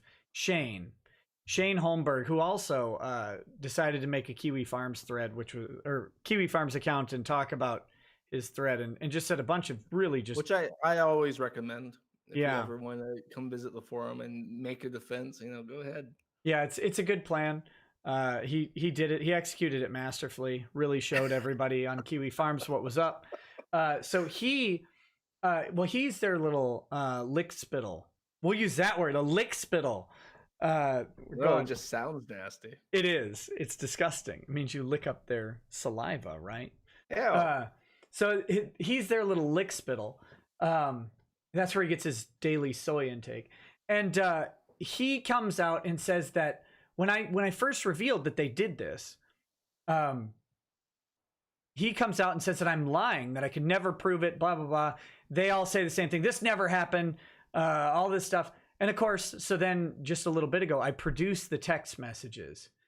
And suddenly that narrative has shifted to Ron Toye immediately says, yeah, those are real, that's the big brain move. And then Toye apparently releases the text messages to Shane because he has the same text messages, but from the other side of the conversation. So this is dumb. It's not against the rules or anything, but it's just dumb because it authenticates the text again, and it's from the source. And they revealed that Ron was actively giving Shane information, which is something that I suspected for a long time, but I could never confirm until now. Wait, so what you're saying is that there were minds. There are at least two different minds, and they did meeting. Is that what you're saying to me? Well, there was a meeting of those minds, apparently. Oh, geez, that sounds tortuous. But anyway, but when I released the text messages, the narrative shifted to, where did I get them? Like, Pretty Ugly Little Liars had their very smart take where they're like, he better not have gotten them illegally because apparently I'm zero cool. I'm able to hack the planet and get the text messages illegally, I guess. Then the recent narrative, and this is blown up today, is that it would not only get the case dismissed if I got them from Ty I got those things from Ty, it would be violating all sorts of rules. It's clearly illegal for Ty to release information during an active lawsuit and all of that stuff. So I have to clear this up. I have to address where I got the text messages, okay? I got them directly from Ty Beard. Of course I got them from Ty Beard. It's not against the rules. It's not against the rules of professional conduct. It's not against any law. It's not against case law. There's nothing privileged. Those are going to come out in discovery. There's no way you can say they were defamatory or fabricated or that they're overly prejudicial to the... I mean, they're certainly prejudicial. Because I'm thinking it's, well, number one, that's all going to be in the documents, right? Like of course. It's direct evidence of both defamation and tortious interference from at least Ron, if not Monica. It's a prima facie case. It'll probably be in the initial anti-slap motion. The response to the anti-slap motion that is going to be fired. Of course, this is public. There's no protective order in this case. There's nothing. And the logic is, I mean, if you're going to argue that Ty shouldn't be able to release it, like, isn't his job to go contact media people and say, look at this stuff that we have that proves our case? Isn't that I mean, have you ever seen a lawyer? Have you ever in your life seen a lawyer make a public statement on a case? Like Michael Avenatti, who would not stop being on national television talking about the details of their case over and over again for months. Like Johnny Cochran, like Gloria Allred, like literally hundreds and hundreds of high-profile attorneys who go and talk on news shows and give out case information all the time. All the time. Like the lawyer for every black guy shot by police. They go right out. He's a good boy. Exactly. They have all this evidence. Because it's a lawyer's job. It's a lawyer's job to zealously represent their client. Now, I'll tell you, the only reason he gave me those text messages is in response to the chicken shit answer that Casey Eric filed in the case. That's why he gave them. Because that answer is full of defamatory statements about Vic, and a response was required. And you can't claim defamation in a pleading, suit, right? Yeah, in a pleading document, they're privileged from defamation, and which is of course why he did it. Why he did it, and why he cites to Pretty Ugly Little Liars and Tumblr and a Google Doc in it, because they're technically protected, and to fight them. To fight and try to get those struck from the things costs money and costs time and is a waste of everybody's day. Yeah, I guess it would have to have a quote literally saying, "I am doing this for the sole intention of defaming the character of Vic Montana." Yeah, like, it has to be very on the nose in intention. Or you're spending like 10, 15 grand to fight it in motion, and it's a mess. It's a mess to do it. So went ahead and just gave me some text messages, and I happily release those text messages to point out the fact that, one, I wasn't lying. I wasn't lying at all about the Kamea Khan interference. And all the people who publicly stated I was liars got to eat their own anuses on that one. They just got to... Is that a Minnesota law expression? Yeah, that's you learn that as a 2L, usually in your torts class. No, it's they just got to go ahead and tongue that sphincter of themselves, waiting for their next meal, because of course I didn't lie about it. Ah, God. So anyway, the texts are from Ty. Suck it, Shane. Suck it, Soye. I don't care. What are you gonna do? You're gonna file a motion that somehow that was improper? I mean, have fun with that, I suppose, but there's no protective order. You put out a defamatory pleading. Ty has every right to respond to that. And if you're going to argue that me releasing these text messages, which you also released on my show, is somehow going to taint a Texas jury pool, you're an idiot. Good luck. Good luck with that. Yeah, I mean, because I guess the argument in response would be that Vic still has to eke out a living, right? So any chance to win the court of public opinion is valid, right? Yeah, and guess what? There's a group of really exceptional people. Really exceptional. Shane is exceptional. Monica's exceptional. Ron is exceptional. Their lawyer's exceptional. Over and over and over, publicly stating constantly, we want everything public. We want it all public. And now when a bunch of text messages come out that they were happy to authenticate and verify immediately, they're going to say, whoa, he shouldn't have released those. Well, why not? You want literally everything public. You clearly are trying to defame him. You're clearly trying to selectively release his deposition to the public. That was your plan. Are you mad that we beat you to it, you idiots? Oh my God. As soon as Monica allows Ron's testicles to drop, this case will get really interesting. But so do they have a lawyer? Yeah, he's this guy named Casey Eric out of Dallas. According to Pretty Ugly Little Liars, the greatest lawyer to ever walk the earth. Oh, God's gift to mankind. Yeah, of course he is. He's stepped down from the heavens to defend Monica. Like in Dragon Ball, he has the halo because he's only here for a limited amount of time before he'll have to go back. But yeah. Oh, of course. That's why there's that famous, I don't know if it's famous, but it's one of my favorite things. It's a ASMR video of Goku, and he's back from heaven, and he's got the halo, and he's doing a super power-up move, and it's like, you can't do that because it'll exhaust all your time on Earth. Yeah, exactly. This opening thing, that's his ultimate move, and it's going to exhaust all his time when he has to part ways for irreconcilable differences. So hey, Shane, Soye, little cutesy people that you are, who really want this all to be public. You guys say, they say I selectively released the text. No, I released the full conversation that was given to me. I released that full thing. There's no edits of the text. The only thing I edited out was Toye's phone number. Now, interestingly, Soye had the guy from Kamehachan's name in his contacts, but the guy from Kamehachan didn't have Soye in his contacts, and never did. I had to edit all of them, so that's kind of sad that he never bothered to add you to his contact list. How embarrassing is that? Texts you for a month and a half and just doesn't include your name in his contacts list, so it always listed his phone number. Whew. But you guys apparently, I would guess, have more texts, right? Like you said, I didn't release them all. Why don't you release them? Again, these Shane and Ron Soye have asserted over and over and over that there is evidence out there that will clear the defendants, definitely. And these little bitches won't release it. They just can't do. They're like hiding behind this idea that it'll become public at the right time with the secret court proceeding or something like that.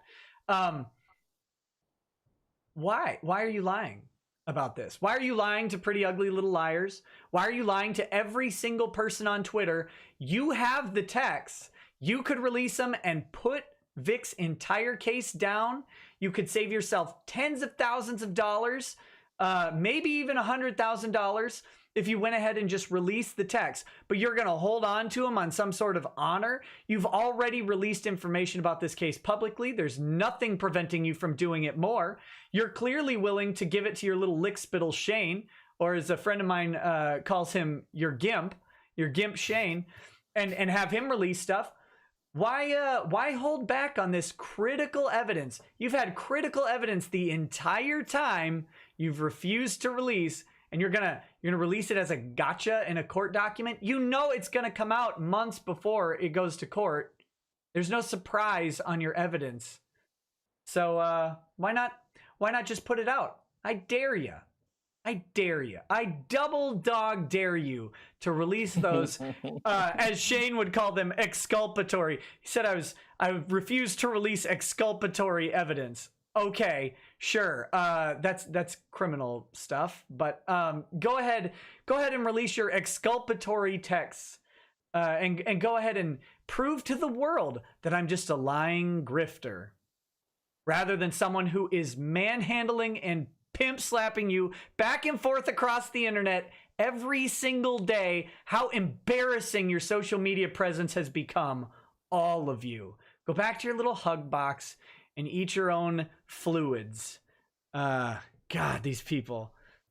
I made a post. You might have saw it, but I took all the hashtags I could find related to this, and I plugged them in, and I just kind of looked at the history, the recent history of this stuff, and I couldn't find anything negative towards Vic at all. They have been And 100% annihilated in public. The public fight that they picked, by the way, again, Vic has not said a word about this.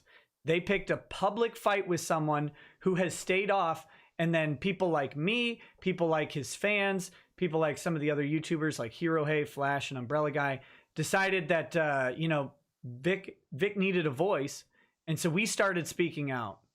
We started speaking out on it, and since that happened, these people got they got it pushed in, and they got it pushed in hard. yeah, I mean, so from what somebody said, all the people who would be supporting this are either pushed off to hugbox sites like CGL or Pull, and the main players on that side have been apparently very quiet because they probably got counsel who told them to shut up. Yeah, And for the most that's part. what. So it's very strange because like I thought it would be loud on both sides, and it was not. Well, the problem is that every time they're loud, we're able to show exactly where they lied. Like we're able to, again, I was able to produce the text. So they ran with that whole thing. I lied about the Kamehacon thing. I lied about it. I must have been lying. Yeah, no, wasn't lying. There, it's right there in Ron Toye's words. Exactly what happened. You can just read it. Why would you support those people? They've been lying to you too. They've been lying to you the whole time. There's one person I know of who hasn't been wrong about anything in this entire case, and that's me. And I know there's some other. Is that callback to that smug conversation? It is, but I'm not being smug here, and it's just because I've been absurdly careful in verifying all of the information that I say. Absurdly careful. There have been plenty of topics where I could go off and I could cover some drama stuff or whatever about it, and no disrespect or anything to anybody who does that. Lots of people want that drama portion of it, and I can only give the drama that I can actually prove, because I know that I'm a target for a defamation lawsuit from these morons. They flat out told me I am. I knew I would be a long time ago. So I went through, I go through every single story I hear, and I try and get 2 to 3 different sources on it, and I try and get documentation on it.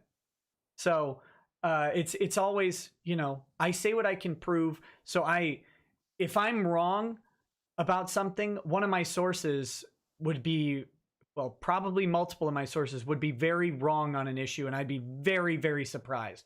It's not smugness or pride or anything. It's just I'm being extremely careful, more careful than I want to be. It'd be much more fun to just mock these people endlessly, but That's what the forum is for. I had to ask people, like, can you just take all this stuff about Pull and put it in like a containment thread where you just laugh at them for everything that they say? It's cluttering up the main conversation thread. I know people want to have their in-depth conversations, their lore discussions, but no, it's kind of weird because there's like a back and forth now. It's like volleyball. You have to hit it over the net so that the other person can hit it back, because nobody wants to register on the other person's site, so they just screen cap it and reply. Yep. It's weird because it's like a Cold War, so to speak. but war games. But Pull and the other hug boxes, they'll just ban anybody with a contrary opinion. It's crazy. Whereas the farms won't ban you. They may ridicule you or whatever if you come in, but they'll let you say your piece. Yeah, I would be annoyed if somebody banned somebody for being obnoxious. Yeah, that's sort of the point. I've got especially this guy, my new special friend. Yeah. We got to talk about another one of your forum subjects. Had some information happen today, but I got this from Lydia Schewitz. This is, I know it's backwards. It's Iliac or whatever. I don't know how to pronounce Scottish, but it's an Islay Scotch that you can not get in the U.S. So this was sent to me by Lydia. Thank you so much. I really appreciate it. I'm gonna take a sip of this because this is smoky, really, really smoky. So, Are you you have like a little aromatic glass and everything. oh, it's good. You're like a refined in your whiskey consumption now. It's all a facade. We But- all know the goodness in there.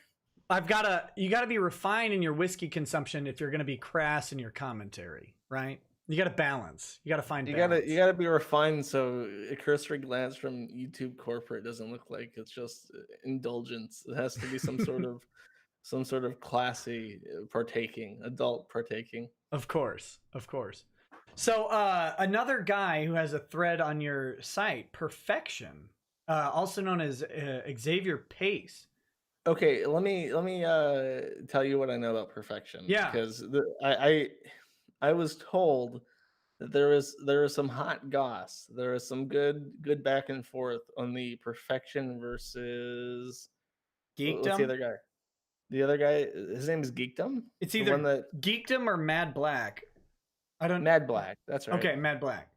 The recent one, and because he was there to bury a hatchet, and his complaint was that I guess you were making money. What was his complaint? Oh yeah, against me. I don't really know because the moment he got on the show, he started walking back everything and saying it was all a misunderstanding. Yes, and then he apologized. I don't know if that's public. He apologized to you in private. Yeah, well, he apologized to me on the show, and then he thanked me in private. He thanked me on the show, okay. and then he thanked me in private for having him on, allowing him to say his piece, and said no beef between us. And I accept that. I fully accept that. And I was supposed to have Mad Black on my show the next day, but I didn't have him on because it was Friday. Two, that was like a kind of a heavy sort of interaction with Perfection. And since they had so much beef and Perfection was saying everything was cool between me and him, Mad Black coming on the next day and possibly, getting into that subject and piling on. I didn't want to do that like 2 days in a row because I don't have much against Perfection. Like he said some things that I think were ill thought out, and then I called him on it, and we're good. But so I'm gonna have Mad Black on. I think Friday I'm gonna have him on to talk about some other stuff because I think Mad Black has some random beef with me that I don't really know about either. But I want to get his perspective on the Vic stuff because he's like from my understanding is he's not pro Vic or against Vic. He says this drama is just basically clogging up anime, and he doesn't want to deal with it. You have to get back to what's important. Which Exactly. is Japanese cartoons. Exactly. So so I want to talk to him about that. I want to talk to him about any issues he might have with me or anything he said. But I didn't want to just pound on Perfection. So instead, I had the lawyer panel, and that was a lot of fun. I regret that zero. But Mad What Black, I remember most about that was that Perfection kept trying to nail Mad Black on stuff. They just responded by going so. Like you had a criminal conviction when you were 19. It's like so I'm 20 or I'm 40 now. I went to jail when I was 19 and got out when I was 20. I'm 40 at this point. Right. And no, Perfection did not just change his name to Super Itachi. That was his backup channel, is my understanding on that. So, yeah, but this guy's got Perfection's got issues with a lot of people. He's got big issues with a guy named Geekdom. I think he's made 65 videos about this Geekdom guy, which is hentai as the thumbnail. It's 200 less than Sargon has made about Anita Sarkeesian. Oh my God! No, those are rookie numbers. We gotta crank those up. Yeah, I was gonna say 200 less is a little bit. That's a conservative estimate. So let's see. Oh, Mad Black. Oh, he has new beef. It says Mad Black didn't like how you kicked him since he had rules and Perfection didn't. Tries to suggest that he was your guest, not Perfection's guest. Well, he was my guest, but he agreed to those rules, and he was only brought in because at the grace of my guest. But I think Mad Black did just fine. I think Perfection. Yeah, he did fine. If he's mad, he's looking for reasons to be mad. I think Perfection looked bad by kicking him off personally. Yes. But it's very, very clever how you set it up so that he would look bad. I did no such thing. How dare you? I don't mean to out you. I did nothing that Jerry Springer wouldn't have done. Hey, that's a good rule to live by. It's not what would Jesus do, what would Jerry do? Exactly. They're both Jewish. I think it's okay. Right? Is he really? Jerry Springer? He's Jewish? Come on. That guy. No, you're not doing this right now. Is he really? Is Jerry Springer Jewish? Is it just a picture of his nose or anything? Okay, his parents, crazy. Margot and Richard Springer, were Jewish refugees. Yeah, of course he's Jewish. What do you mean, of course? Because he's in media? Are you implying something? No, just look at him. I don't know if that's worse. I'm making you say things you're gonna regret. I regret nothing. I looked years ago and found out that he was Jewish because it seemed like it. I don't know. I think I think I looked to see if his last name was actually Springer or if that was a stage name. Like Leibowitz and right, something like that. Sure. Yeah, I mean, this explains a lot. Jerry Springer has been my idol since I was a young boy, and now I understand my undying love and allegiance to the nation of Israel. It all makes sense now. It's been subliminal. Of course. Without Israel, where would we be? That's the real question. Exactly. We'd be in the Stone Age. I have to be careful because I have been accused of being an alt-right Nazi white supremacist by Shane Holmberg. Or not accused. He just put me in the same tweet saying that that's what something that Nazis do. Doesn't that remind you of Nick Rekieta? Which is, of course, the very subtle dog whistling of the left. But it's the weakest. Like Colin, the word Nazi has been completely emasculated. There is no meaning to that word anymore. You talk to a historian about Nazis, and they're like, "Do you mean like the NSDAP?" Because I don't think the word Nazi has a dictionary definition anymore. Yeah, it would just be National Socialist, right? Or member of the German National Socialist Party, I guess. I don't know. So you're a Nazi because you support Vic? Is that the gist? I'm a Nazi because I tell people not to harass other people, and then some people do. Which is apparently what Nazis did. Apparently Nazis said, "Don't attack the Jews," and then a bunch of Germans were like, "Ah ha!" Yeah. That was my favorite Hitler speech when Hitler advocated nonviolent revolution. Right. Yeah, Hitler was like, "We will not attack the Jews." And then the other Germans were like, "Aha, he wants us to attack the Jews. We will create Schusterful and go after the Jews." What weird planet are these people from? I just don't get it. I don't get it. But whatever. So I have to be very careful talking about the great nation of Israel and the great Jewish icons like Jerry Seinfeld and Jerry Springer. Right. Jerry Springer is one of the greatest. I just figured out he's Jewish, and I already put him at like the tippy top. He's one of my favorites. he just zoomed right ahead of. Yeah, immediately. He sprung to the top. That's a dad joke. That's a dad joke. That's a dad. Sorry, I don't mean to do that. But yeah, so Perfection comes on the show, and now I suggested that he change his ways. Because I said, you're trying to punch up, which a lot of people try and punch up. That's a very common strategy to attract an audience.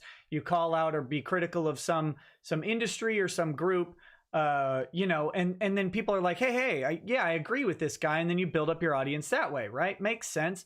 But he wasn't successfully doing it, and he was probably making up a bunch of lies. Like, you know, he was kind of lying about some people I know, and this guy Geekdom that he goes after is a huge Dragon Ball YouTube guy, and apparently he lies about Geekdom constantly, like real defamatory lies and bad stuff. Like he says that Geekdom cheated on his wife. He said that Geekdom paid like women for sex while he was married. Some things that are apparently are not true at all. Well, those are defamatory, like Legally in defamatory. yeah, you can't accuse somebody of doing that. Right. And the problem, of course, is that does this guy have anything to take, or are you going to spend To perfection? No, yeah, no, are you going to spend $50,000-$60,000 to get absolutely nothing out of it? you'll get the intellectual property rights to all of his hentai. Oh, so you'll get the IP to his green Dragon Ball character. yeah, so it's you know, that's the advantage of the internet, is that people with nothing to lose can go out and say, like Shane can go out and say all sorts of stupid things, and people know that they can't really go after them because Tell me about it. If you go to I swear to God, this is true. If you go down to the bottom of the Kiwi Farms and you go to the help page and you go to the removing content section of the help page, I say in the section defamation, before you even waste my time with your frivolous legal issues, keep in mind these points. I say we are protected by 47 USC section 230. I will never surrender any information unless I'm subpoenaed. And 3, I am an insane person on the internet with no assets. There is nothing you can take from me. And so far that has worked, except for the mountain Jews who adhere to no logical reason whatsoever. you know, they're appealing their ethics complaint against me. Yeah. That's great. Are they? Yeah, they actually did the paperwork to do the appeal. And so it got assigned to a case manager. I haven't heard anything about it in a long time. I'm waiting. It should be about up. I think they get another 30 or 60 days to review it. But the best part is I know that guy has to watch that video now. So you yeah, might have a new fan. You might have a new fan watching us right now. I hope so. I hope so. Hey, if you're out there, buddy, if you're the guy doing my ethics complaint case, peace. Love to have you as an audience member. Would love to have you as a guest sometime if you ever want to talk about things and your ridiculous job of having to field all these crazy complaints. That would be a blast. So certainly look me up. I mean, of course, after you issue the ruling, and if you determine that I've violated ethics or whatever, well then screw you. I'm gonna contest that, and that won't be pretty either. But I assume that there's no ethical violation because I'm not an idiot and I know the rules about what I can say and can't say. But you know, I could always be wrong, I guess. Never know. But yeah, so they're Melinda and co are certainly appealing. Is it written in pen? Is the appeal printed, written in pen, and mailed? I don't remember. That's my favorite thing that she does. I could look and see. Yeah, I guarantee you, it's written in pen. It could be. She. Okay, if you don't know, there is a woman named Melinda Scott, and she lives in the Appalachian Mountains of Virginia, and she subscribes to something called the Hebrew Roots Movement. So when I call them Mountain Jews, it's because she is some weird neo-Jewish sect that is not recognized by any Orthodox sect in Israel. She's actually been denied, I'm pretty sure she's been denied like Israeli passport status in Israel because the rabbinic courts refused to recognize her sect of Judaism. And she has attempted to sue me 5 different times. And I have never responded to any of her lawsuits. They are thrown out sua sponte by the court. And like 3 of them have been thrown out by the same judge, the same federal judge, Judge Jones P. or John P. Jones or something. And he writes these fantastic detailed responses explaining exactly what she's doing wrong every time. And every time she resubmits, she makes the exact same fundamental error, which is that she fails to state a claim. She fails to state what law I broke, how I broke it, and how she is entitled to remedies based on that. He has explained this to her 3 different times in a way a child could understand, and she does not correct herself and continues to go on this warpath. And when Nick speaks out, has allowed me on his program to laugh at this with him, this exact same thing, because it's been going on for years. She filed another complaint with his ethics board to say that he has somehow violated her rights because she can't figure out how to file a lawsuit in 5 different attempts. Well, I gave her very offensive advice. I said, you should get a lawyer if you want to file a proper complaint. God. There was before my channel got deleted, she responded because I made a video laughing at her 5th attempt, and she commented and went on this whole spiel, and I captured all of it and it's in their thread on the forum. But she basically says that she can't get a lawyer because she doesn't have money. And I say, your consultations are free. She says, I can't get a free consultation because I have kids. You can bring your kids. And she says, well, you don't understand how busy I am. Well, you find time to go to the court to file this nonsense. You obviously have time to go and get a free consultation. And she just says, it's not, I'm an aspiring law student. And I said, aspiring law student means absolutely nothing because you haven't even started law school. It just means you want to. I'm an aspiring law student. That doesn't mean anything. And then she says, well, you shouldn't make fun of me because I've shown a lot more restraint by not killing you, like some people would have. I'm like, well, if you're an aspiring law student, I'm not a lawyer, but I can probably tell you that's not a good idea to tell people that you want to kill them. just a word of advice. And then she deleted all her comments, and I haven't heard from her since. Yeah, so, it's here it is. The Mountain Jews. I have it pulled up here, but basically, long story short, no, this was typed up, so it's not in. Oh my God, she's evolving. I better watch my ass. She does sign it in pen, but a JD is not issued as a title for absolute immunity in order to promote sexist and racist agendas. What is my ask me about my racist agenda, right? Like the. She's probably saying that you hate her because she's Jewish, even though she's not recognized as Jewish by literally any Jewish person in the world. He openly states that I've had too many husbands, even suggesting at one point that I may have been married up to even 12, 30, or 40 times. I can't do it. But yeah, so that's the she wanted to clarify some things that were omitted in the original letter that she got back from the Professional Responsibility Board. That next sentence, though, there is nothing ethical or professional about his conduct, which he does in an official capacity. It's like she's frustrated. She wants things to go her way.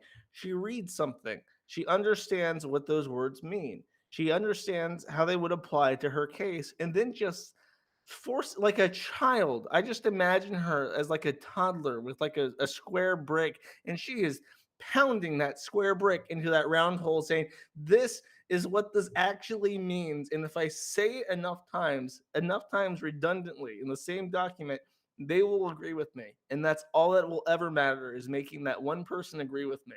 Yep. And it's so frustrating reading it, because it's like you're not as smart as you think you are. You're not going to fool anybody. You're not going to break the court system under your sheer determination.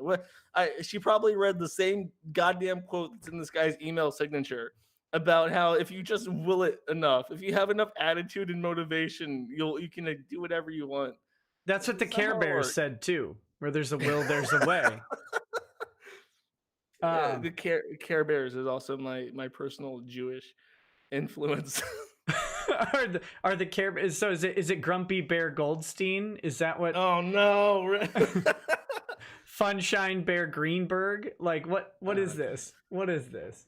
Which one is Springer? Doesn't one literally have like a spring-shaped antenna? I'm gonna guess that one is the Springer. Yeah, that's the one who figures out which drama show. Which bear is sleeping with Grumpy Bear while which one's molesting him while he's asleep. And And then, then he gets money under the table to make it go away. That's well, how it I happens. think Grumpy Bear actually likes it and proposes to marry him Oh live on the show. no, That's how that would work out, probably. this is off Uh, the rails. let me do a couple more chats. Tennessee Marine, thanks for the donation. Matt Field says, "Lol, Loretta Lynch is throwing James Comey under the bus. Perjury accusation in the Clinton email investigation. The rats are starting to run out of their holes, scampering towards the light, saving their I don't know what accents are on the S's, but saving their butts, disloyal cucks." Sherry Abel says, "Josh, please tell M she does good work. I used to be a state investigator in Texas, and her deductions were very good. Nick, a big thank you to you because of listening to you and Ty. My 18-year-old wants to go to law school."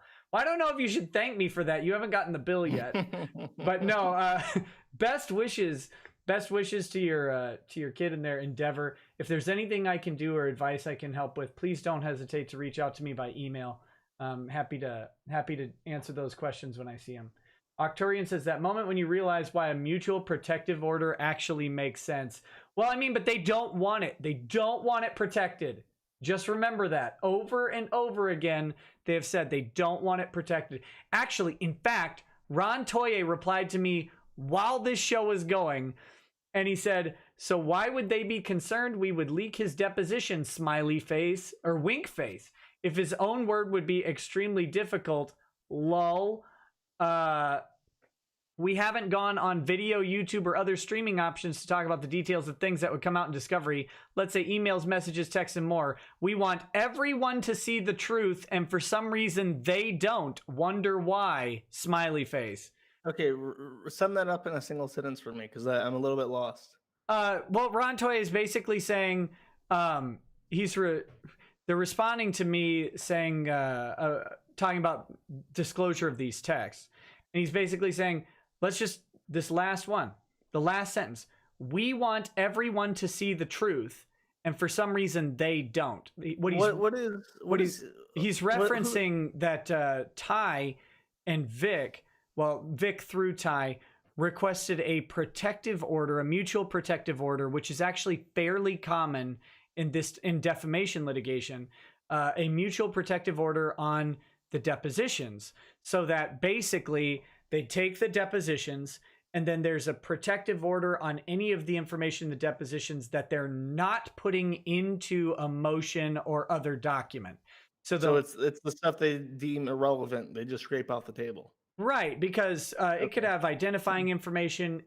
You can ask any question in deposition, right? You can ask any question that you want in deposition, like what they could ask, Mr. Toye, when, how often does Monica Rial make you watch her sleeping with someone else, right? For example, they could flat out ask about cuckoldry, even though it's not relevant to the case. And ultimately in deposition, you kind of have to answer the question. You can make an objection to it, but you have to answer the question. So plead the fifth? No, this isn't a criminal case. There is no Fifth Amendment protection. What? Really? You could, if they were asking you to admit to a criminal act, you could maybe argue that the statement would, implicate you. But it's not the state forcing you to do it. It's the other lawyer asking the question. So, there is Fifth Amendment protection. I shouldn't understate this. There is Fifth Amendment protection in deposition, but only for criminal acts, right? Criminal acts that are within the statute of limitation that you could be prosecuted for based on the statement you're given. Fifth Amendment protection is actually pretty limited and very specific. There are so many things that I just assume is constitutionally protected, like not being compelled to give testimony. Like that's just not. It actually surprises me how much power certain elements of the court actually have. You just never think about it. Yeah. Well, the Fifth Amendment, here's like a really crazy one. If you give someone immunity, right, and they cannot be prosecuted for their acts, they no longer have a Fifth Amendment right to deny or to not answer. So that's crazy. That's like video game logic almost, where it's like certain rules change and then it's wild. Imagine if you gave someone immunity as like they're maybe they're an accused pedophile, right? and you give them immunity on their pedophilic acts because you want their testimony on someone else. Like, say someone with a private island that flies in celebrities to sleep with kids. Now, you want testimony saying that they've seen it and they know all the names of all the other people, like in this cult or something, right? right. So you offer them immunity on their own pedophilia, but then you ask them about it and they have to answer under oath, and they don't get a Fifth Amendment protection, but they do have to basically slag their own name through the mud, especially if you can prove that they perjured themselves in that testimony by lying about it. So if you give them immunity, you could then ask them to publicly announce that they've engaged in illegal pedophilia. That's funny because it's like, okay, you're trading your it's like a trade. You're trading your Fifth Amendment protections from to be immune from a crime, but then also in some way like slave to the state in terms of what it wants from you in exchange for that immunity. It's very strange. Very mafia-esque, right? Yeah, it's like a what's the saying, like a pound of flesh? A pound of flesh, a quart of blood. That's more than a pound of flesh on that one. But yeah, it's pretty interesting. But yeah, in civil cases, you know, these aren't criminal acts. They're unlawful because they're civil liability. But no, you could. I mean, what's illegal about being a cuck? Nothing. You would just think that you could not have somebody compel that information from you. So, which is why it's probably a good idea to enter into a mutual whatever it's right. called. A mutual protective order makes a lot of sense. Now, if they don't get it, they don't get it. That's fine. But it's funny that they really want things to be private and they really want things to be against the rules to disclose, but then they don't want things to be private when they think it's going to suit them. So, good luck, I guess, with that logic. I mean, if they don't get it, then the deposition is basically the questioning. There's like, I'm sorry, could you re-ask that? I'm trying to define this vocabulary word. So a deposition would be somebody comes into a room and they ask questions and they record it and that becomes public information. Yeah, a deposition is testimony given under oath, but outside of the court. So it's part of discovery. You get a limited amount of deposition hours that you can use. So like if I were to sue you, I would have the right to depose you in most jurisdictions for at least for 6 hours. I could come in and I could ask you anything. Yeah, that sounds like a load of fun. They're really, really uncomfortable. Especially, I see why people say we're gonna have fun in discovery now, because that's the opposite of fun. That's the antithesis of fun. Yeah, so you can ask about anything.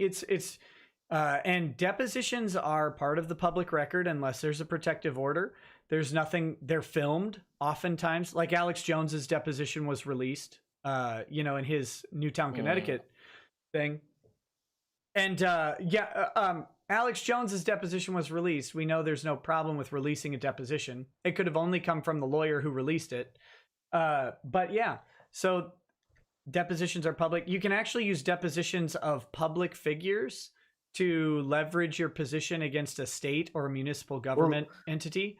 Because like you could in theory, like let's say you're suing the mayor of your town, right?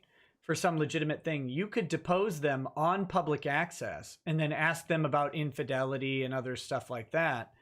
And that could be a way to leverage your position against a government entity to get a settlement. Well, isn't there? This is a way off topic, but didn't something like that happen with Michael Jackson, where people took advantage of? They had to get like nude photos of him or something. Yes. And then they discovered that the photos didn't even match, but that the fear of that being released in and of itself compelled him to settle for $20 million or something. Yeah, I don't know if it was the fear of the release of them, because he did allow them to take all the photos. But yeah, I think the settlement was Razorfist's a really good person to ask about it, because he knows a lot about the case and has read way more than I have. But I'm pretty sure his conclusion is that the settlement was a business decision, may have been paid for by Sony Insurance Company, and it was under the thinking of, if we just get this out of the way, Michael can make that back in a couple days on tour. Yeah. And it's really not a big deal. to go ahead and pay out this 20 million, and then this problem will go away. And of course, it was the beginning of feeding the vultures. So more people came after that money. But yeah, it's deposition's a powerful tool, and there is, there's a lot you can do with a deposition that people might not want out there, including their address, their address, their birthday, where they went to high school. You've got to lay the foundation for who you're talking to. And a lot of times that's just a general get to know you. How long have you known your spouse or your partner, your whatever? Why aren't you married? Would be an interesting question for Monica and Ron. Like if I were asking questions, not in a hostile way, but you've been engaged a long time. Why aren't you married? That's a weird question to have to answer under oath to someone who doesn't care whether or not you're married. Yeah. And if the answer is like money related, then you get a feel for their financial capacity entering into a lawsuit. Yeah, that's and you can definitely ask questions related to people's financial status because it's relevant to the suit. Because it's especially relevant if it's a contract interference like this. Somebody might have financial motivations to want to screw somebody over. Yeah, and it's almost like they talked about them in their own stupid text messages. But well, what do you do? I like the Spike Man says Mountain Jews, huh? Ararat or Sinai? Oh, Appalachian.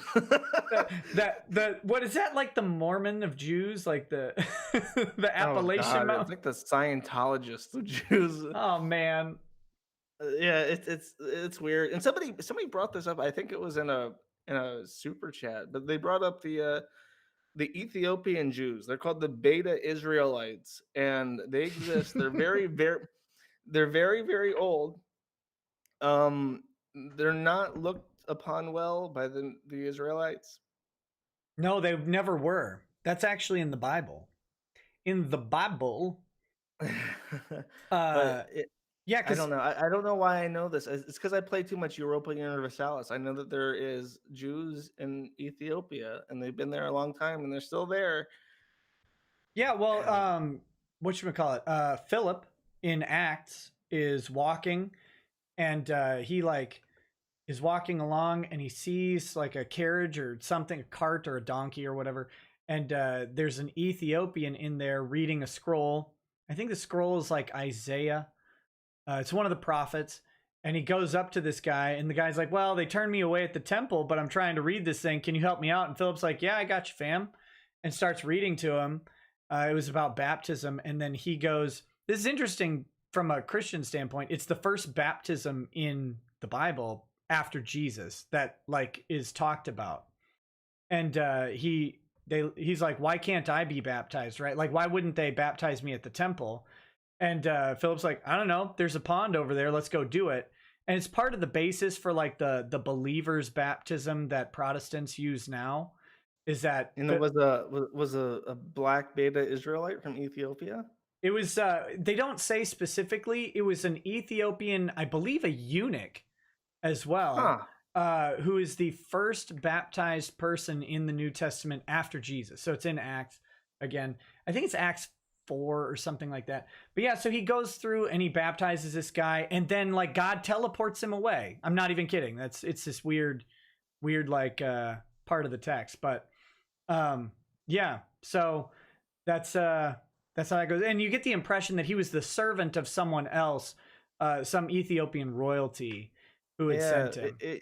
I don't know. It seems like the point of the story would be to show that all people, even weirdo Ethiopian eunuch slaves, can get baptized, right? It's a really, really interesting. That's actually why when I was teaching Sunday school at my church, I did a little lesson on it, and about how very interesting it is that in America we have these. We're almost doing like gatekeeping on these rules of baptism or rules of church membership and stuff like that. But I just find it interesting that the first baptism in Acts is done to one of the lowest classes you can imagine. Yeah, one of the lowest possible people in that society. An Ethiopian eunuch who's implied to be a slave of someone else, and yeah, How very wholesome. and Philip, of course, is an interesting character because he's not a Greek Jew. So I think he is a Greek Jew. Yeah, he is a Greek Jew, whereas the others are Hebrew Jews.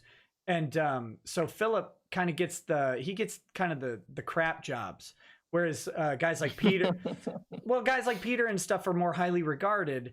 They sit around their little community and kind of make the rules and run the early church, whereas Philip is like out kind of itinerant out in the walking boonies. around.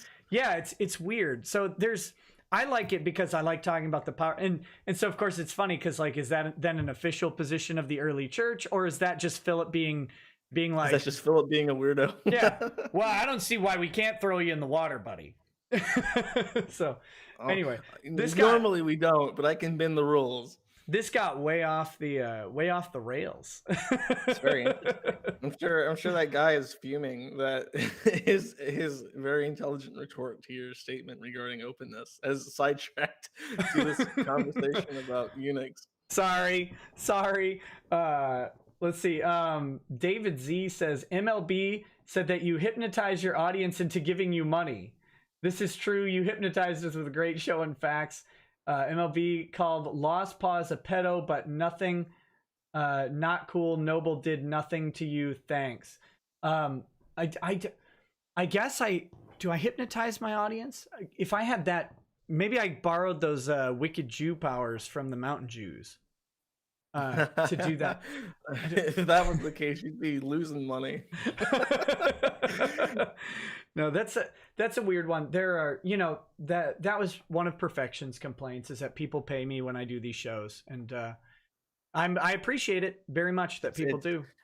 I have very, very mixed feelings regarding super chats and how that affects broadcasts and stuff, what kind of influence that has on the mentality of the streamer. But really, like when I got demonetized on YouTube, it's like a punch in the gut, because you go from having a really strong incentive to get up there and be happy. You're having fun, and you're having fun because you're earning money. It's mental stimulus. It makes you happy to be there. And then I was fine doing it before. It's kind of weird. You're fine doing it before. You're having fun because it's a new thing.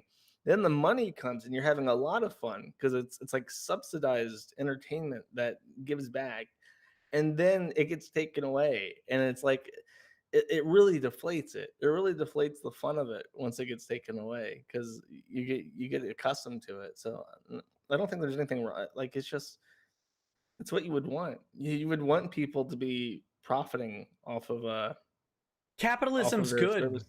Capitalism is a good. I mean, capitalism can be used for bad, but it's a good. It can be used in a good way. And entertainment is when you asked, was it you who asked me how much Jerry Springer was worth the other day? Yes.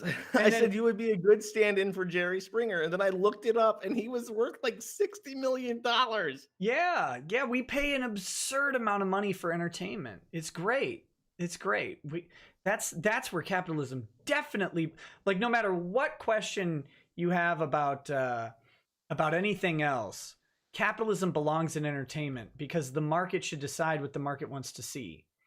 And what I love about YouTube and all of these like emerging platforms is it gives everybody access to that market. We get rid of many of the gatekeepers. There's still some, obviously, but many of them, and you don't have to have such broad audiences to get people to help you out and do a show, right? It's cool. No, and Bernie Sanders said something recently, like how if we can afford to give baseball players millions of dollars, we can afford to give our teachers the money they deserve. It's like, you have like 12 teams or something, and they each have a finite number of players, and millions of people watch those people play games. No matter how go ahead. There are teachers. Anybody can be a teacher, not necessarily a good one. I could be a teacher. I'd probably be a great teacher, to be honest with you, but that defeats my metaphor or analogy. It's like, if you have a high school education, you can theoretically teach high school curriculum. You know what I mean? Yeah, it's well, and the no matter how deep your bullpen is, there's 87,000 schools, public and private, in the U.S. Yeah. And there's 30, 20, 30, 40, even 40 MLB teams with 50 players each. Doesn't even come close to the number. It's one of those, it's the CEO problem, right? Well, if the CEO didn't make so much money, then all the 30,000 employees would have. It's like if you took every dollar of the CEO's salary and split it evenly amongst the employees, everybody gets $18 or whatever. It's yeah, and teachers sure are important. The problem is we stopped paying for schools. You want high paid teachers, you go to look at expensive private schools, you go to a private school where they get compensated for their master's degree in education. Yeah, you'll find them. You'll find my mom used to do mortgages, and back in the 80s, and she would 80s and 90s, and she would do these private school loans to private school teachers who are making $150,000. You know, depending on their expertise. I have to interrupt you because, okay, I don't want to call anybody out, but Mary Poppins says Josh is garbage. And then immediately after, like 5 seconds later, Seymour Butts gives 20 and says Null is my favorite guest. I'm getting mixed messages here. I'm very bipolar. Well, I always feel like I get bipolar reactions. Well, of course, it's good to be polarizing. It's frustrating because you want people to enjoy stuff, but at the same time, it's like you can't make everybody happy. I get almost no complaints when you're on a stream. I'm probably gonna get a bunch now, but I get a tempted fate.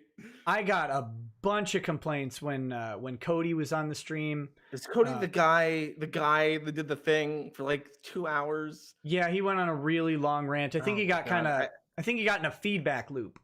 I called him a soy tornado, and he laughed. Well, it was funny, to be fair. I like Cody, but yeah, I think I feel bad because I probably should have stopped his rant a little bit around the fifth time it was starting up again. But each time, to be fair, I thought he was about done. Because he's summarizing it over and over, and I was like, okay, he's gonna wrap up. You could have picked a point to stop at any time. You could have just stopped talking at any second, and you would have had the same impact or better.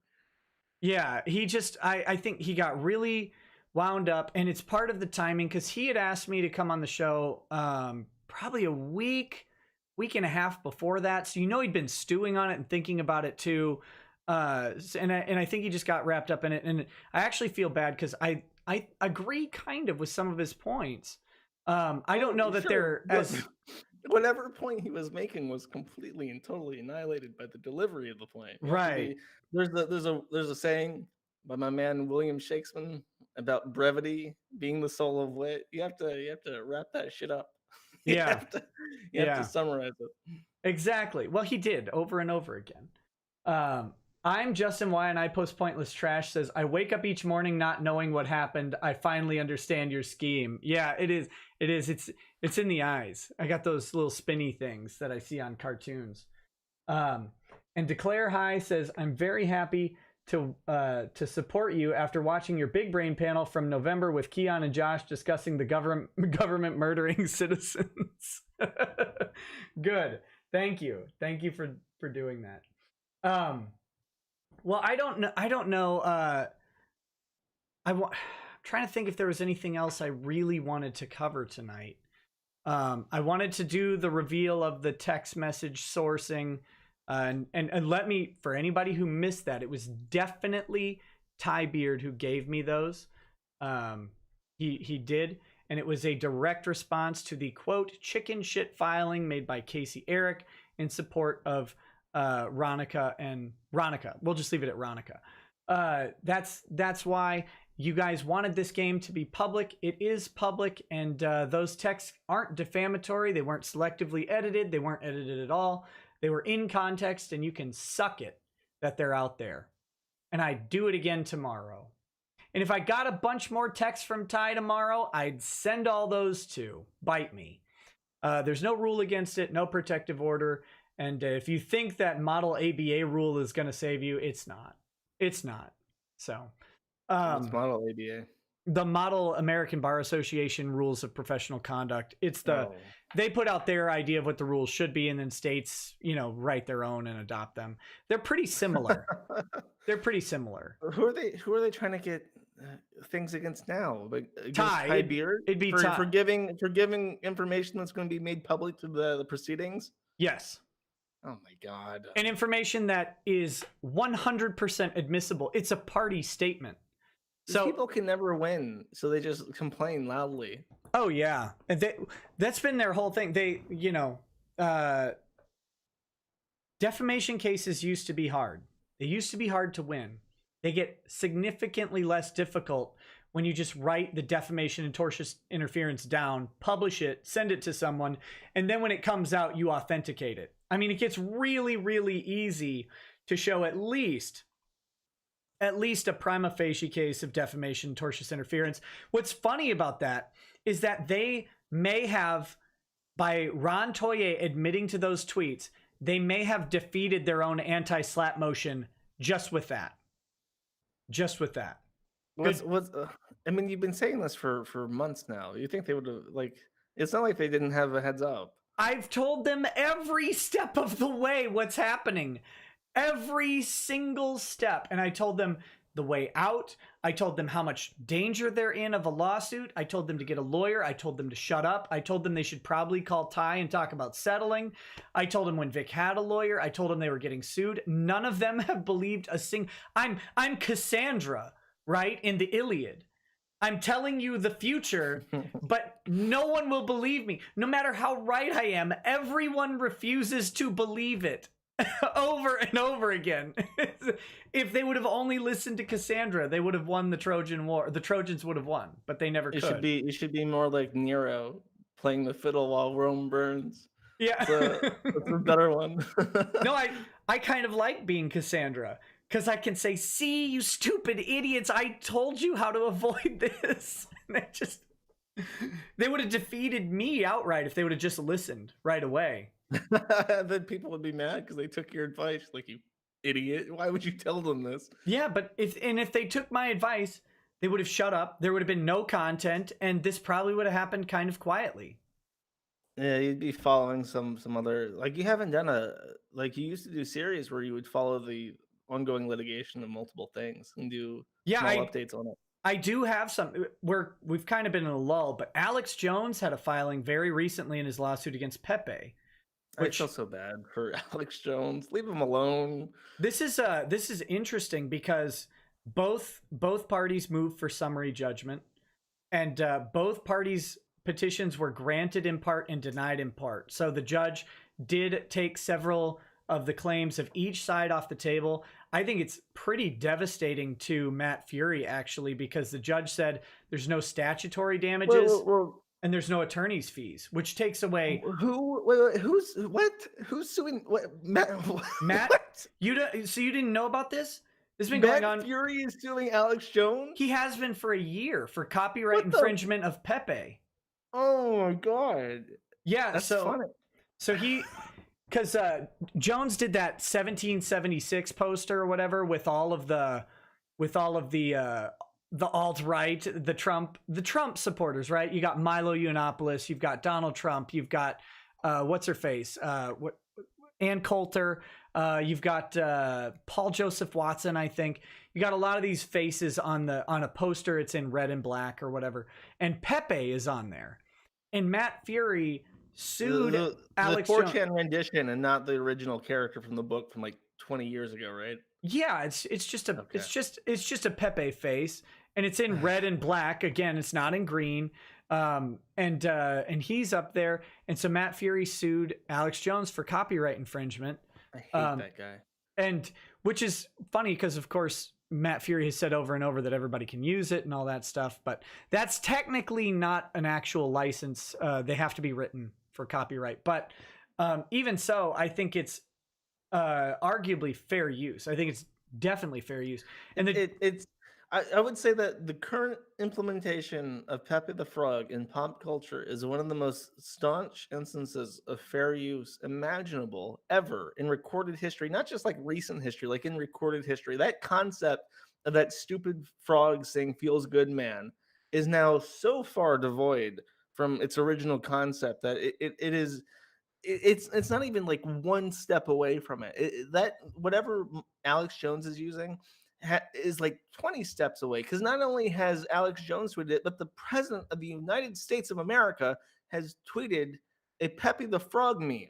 So Yeah. how the fucking Matt Fury say that he holds exclusive, not irrevocable rights to this character Yeah. that is so warped and bent from his shitty little book? And he definitely owns rights to the books that he published and Oh, copyrighted. sure. But that's not how this works, right? Like people do character art all the time. People sell character art all the time, and it's not a simple question. But no one looking at the poster sold by Alex Jones is like, you know what? Now I don't need to read Pepe takes a piss at the urinal, right? Like No. no one goes If through that thought process. if you took a little kid, a little Zoomer who uses the internet right now, he's like 15 years old, he sees Pepe all the time, he knows some of the drama around it, and you gave him Matt Fury's book, I don't think it would even occur to him that the character in that book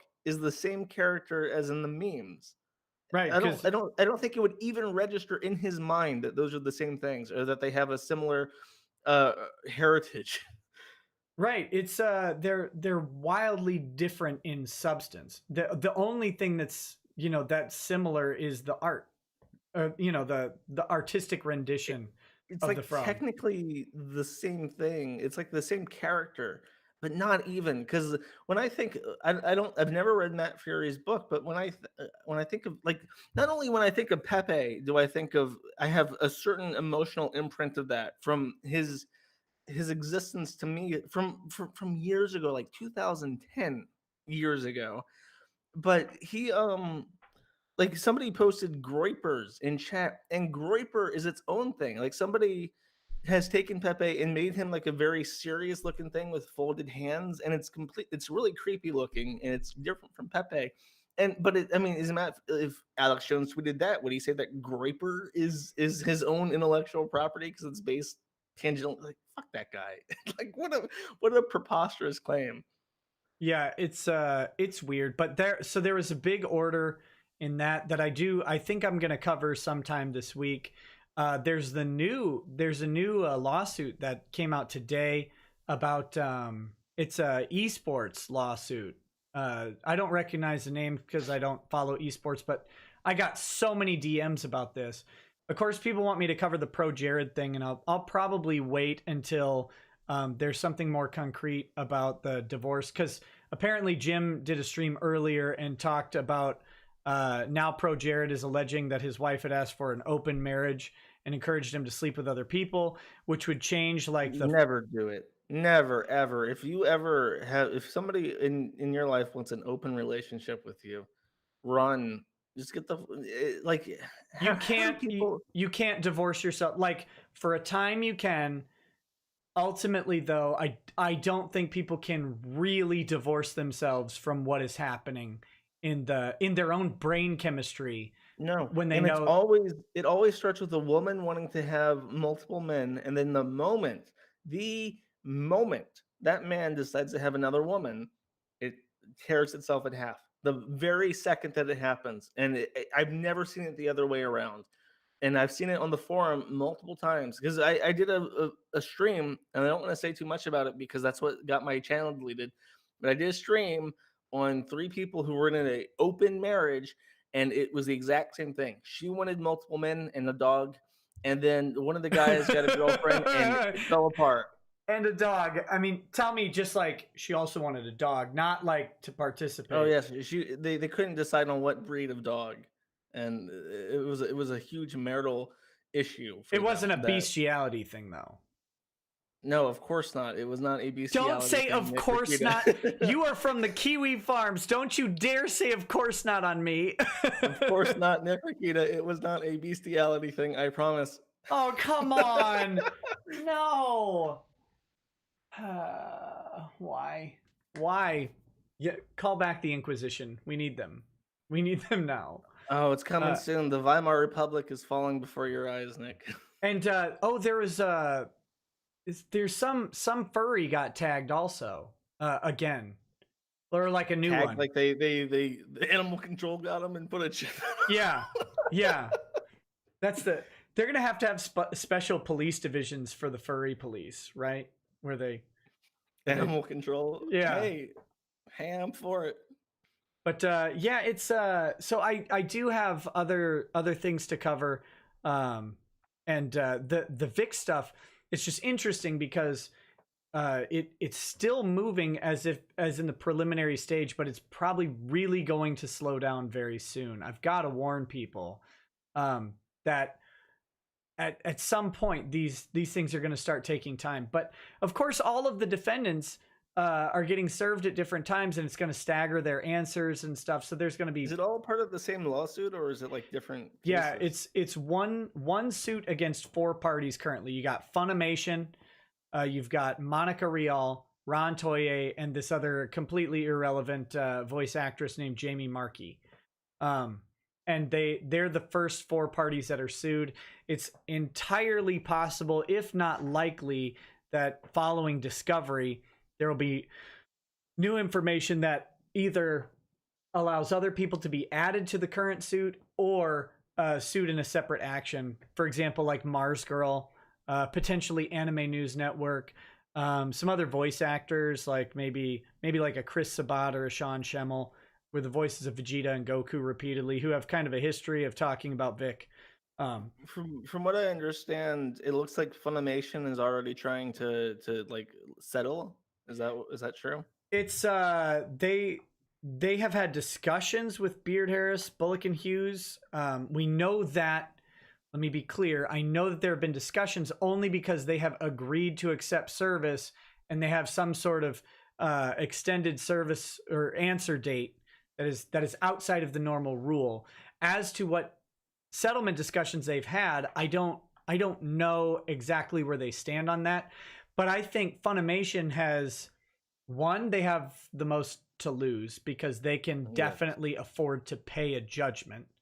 So 2, they're very important to get off the table because the statement that they made, the tweet that they made about firing Vic and it being after an investigation, all of that, was used as fuel by the other people defaming him.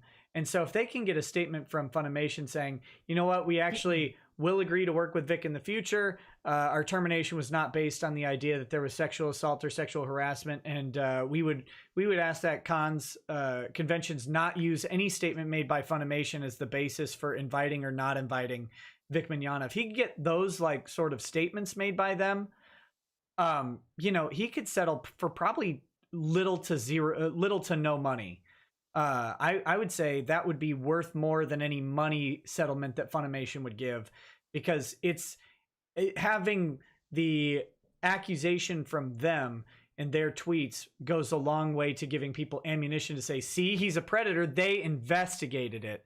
And that investigation is very, very thin. So if they came out and said something like, our investigation concluded that there was a high probability that this would cause a lot of bullshit for us, and that's why we dropped them, would that be sufficient for his intent, his purposes? They could simply say something that I strongly suspect have pretty decent evidence for, but can't confirm. So this is speculative, but I believe that there was an organized group of people calling for Vic to be terminated. And then basically endorse his case and then get out, right? I think they were calling for him to be terminated. Inside voice actors who were calling for him to be terminated, and that the investigation was a pretext for the termination. Whether or not the investigation actually found anything, I find highly, highly unlikely. And I think that they just said, well, if we do an investigation though, and then we terminate him, it looks a little bit stronger. But it's in Texas, they didn't have to.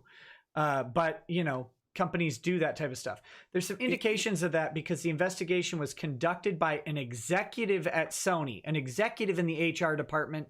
It was done in 3 days. The 3 stories that they investigated are absolutely innocuous, and the investigation looks to be, if they concluded anything, it certainly wasn't objectively concluded, because Vic explained all of the stories that were brought up, and pointed out that none of them had any sort of harassment or assaultive context at all. And then they still terminated him. And I mean, we're talking 3 days for a company like Sony that's that big to do an investigation for someone else's employee. It just screams of pretext to me. But what do I know? I don't know. Yeah, and somebody said he shouldn't settle. Like, no, you want don't settle. Don't be greedy. Yeah, you don't want to. No, $200,000 for Thai beard is not going to last for a year, for if years. no, it will not. And if Vic wants to work, which I'm pretty sure that's what Vic wants to do, is to work, and that's probably what his fans want to do. Yeah, just get back on with it. Yeah, Funimation agreeing to work with him again, or even giving an ambiguous statement that says, you know, the option to work with them again. No promises. Yeah, if we ever do another Broly thing, we would consider working with Vic Mignogna. There's no main thing. There's no sexual harassment, and other companies and conventions should not take any statement that we made to with the idea that there was some sort of credible sexual allegation against him. He gets that. He wins. I mean, he wins because the victory condition. Well, everybody's claims become infinitely less credible the moment the employer says that's not what happened, right? Well, what happens with the scraps if they do that? Well, the weirdos. They're still getting sued right now. So the worst thing would be for those people, for the Soyes and the Monica Rials, would be that Funimation does that and says, oh, and by the way, we don't really want you to subpoena us, but here's all of the communications that they had regarding this to us. Here you go. Here's all the emails and texts that we got. And then, you know, that buries Monica and Ron. I mean, almost. Ooh, that would likely be bad. Or here's the meeting minutes where they kept bringing it up, or whatever documentation they have. And then they would be liable for the damages he suffered as a result. Monica and Ron would, yeah. And Jamie Markey. Any party to those communications. But if Funimation settles it out, you know, they're off the hook. And that'd be a good place to be for Funimation. They don't have protracted litigation. And then they'd have to be a 6 Bulma. Yeah, probably. I think there already might be. Oh God. because honestly, like, even if they win, look at Asterios, right? Asterios. Well, that's what I was gonna say. I was gonna say this is reminding me a lot of how the lawsuit went, which I guess is just its name now. It'll be cited in future legal arguments. The lawsuit just quoted. Exactly. And instead of by its actual proper name. But in the lawsuit, what happened is the big companies that got wrapped up immediately took precise action to get themselves out as quickly as possible and leave the little people fighting for themselves. And the moment that Weber Sandwich got out, they fired Asterios. Like, the moment that they were out of litigation, it was dismissed with prejudice added to them. Well, I shouldn't say the moment. I think they may have waited out the 20-day appeal period. He's toast. And even though they won, but you know what? He was an employee who drugged them into a lawsuit that probably cost his annual salary to defend, even though it was only at pretrial. And so Monica dragging Funimation into this lawsuit, especially if there's communications with her beforehand, saying, well, even with the investigation, it's iffy. But especially if there's communications beforehand, which I have reason to believe that there may be some sort of stink raised about Vic that didn't work early on, those communications could absolutely sink their case and sink her employment, because those statements and then her personal drive to do all this and to bring it public dragged Funimation into a lawsuit. And here's the best part. They're not employees. They're contract workers, right? So what loyalty does Funimation have to them? Basically zero. Basically zero. And Asterios is not doing well from what I've heard. I don't know what the full breadth of that situation is, but I don't know. I don't want to say too much and put Dick on the spot, but it seemed like he really expected Dick to help finance the lawsuit more than what Dick did. Yeah, I don't know. I don't know what about that is, but there's something weird there because the stereo seems to have He stopped shut calling in. down. He disappeared. Yeah, and he said on like Reddit and stuff that while he's looking for a job, he's not going to go on the Dick Show because it looks bad or something. Mm. And I think he needs to get out of New York personally. It just Go to costs too LA. much. I wouldn't go there either. I'd go somewhere cheap. His you know, The backwoods of Minnesota. he The could guy make who's looking for any PR people. he could make enough money with his online stuff to live in a small town, no problem. Oh, sure. Has a hard time making enough money doing his online stuff living in New York.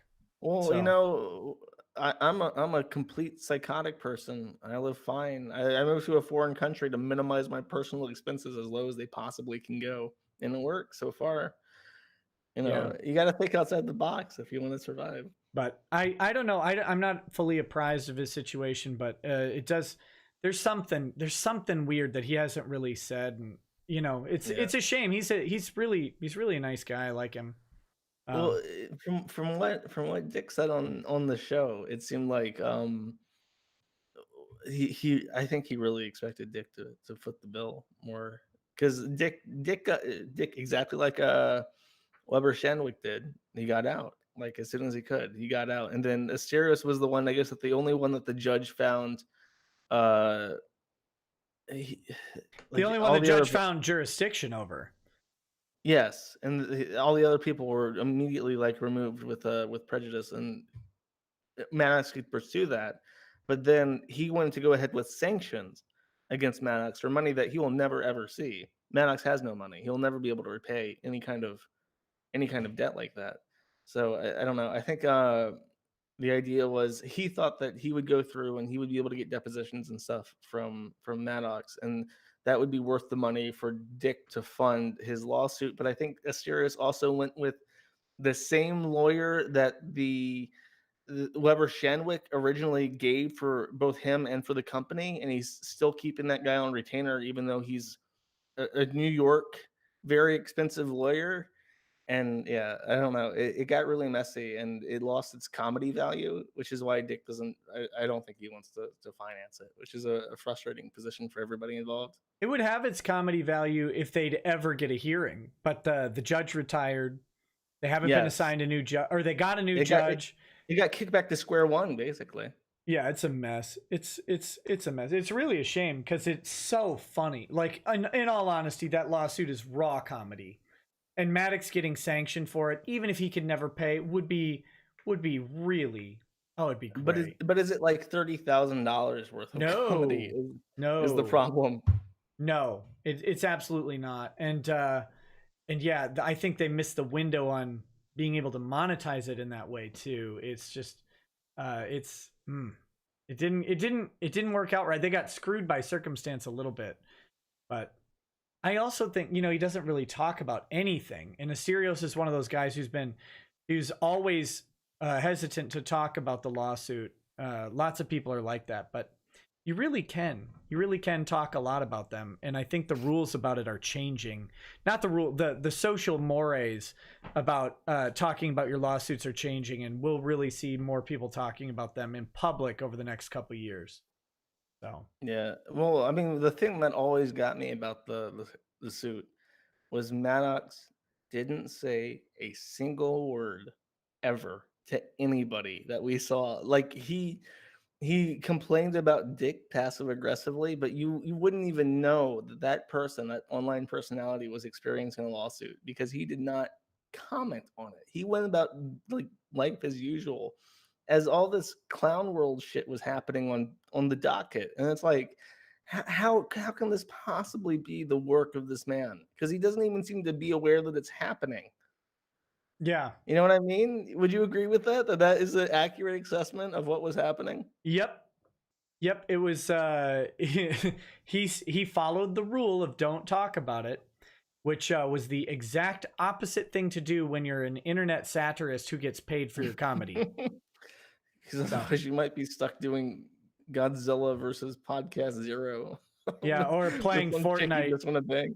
Is he playing Fortnite? He was. I don't know That if is he rock still is. bottom. The moment you turn to Twitch live streaming with Fortnite to build an audience, you are at ground zero. You're no better than the 14-year-old Brazilian kid that's like doing it on his crappy computer, and he's like shirtless in his room, and you can just see all these toys and laundry all over the place. Like that's where you're at in terms of internet notoriety. One of the guys in my Discord would go find Maddox and kill him in Fortnite while he was live streaming. Oh, yeah. No. It was so funny. That's rough. He can't even do that because he's gonna get trolled by dickheads stream sniping him. Yeah, well, and he wasn't very good at it too. That's the other. I doubt he's. Well, whoa, that was weird. My computer made some beeps. That was strange. Am I getting beeped on Discord? I don't hear it on my side. I don't know what that was. That was really, really awkward. Okay, well, I need to read the rest of the super chats. So I know it's really late for you, but of course you're invited it's 10 a.m. almost. You're invited to stay, but if you need to go, I certainly understand. So, but I've got to read through these and then close out the show. So it's up to you. All right, I'll stay around. I'm gonna go to the bathroom real quick, and then I'll sit through it. Okay, I'm gonna start reading. Okay. Andrew War Snowboard says the difference between Pro Jared and Ayesha Curry. The difference is I've heard of Pro Jared, I've never heard of Ayesha Curry, and I don't care about either of them. That's the same. Mr. Inflammable says ding dong, the wizard's dead. Perfection at his channel terminated. Pour some of that Johnny Walker Game of Thrones out for him because that's the most befitting drink. Ooh, ouch, ouch. Richard Freeman says perfection account's been terminated. People don't learn. The Nico King says can't wait for the ball to drop on Ronica.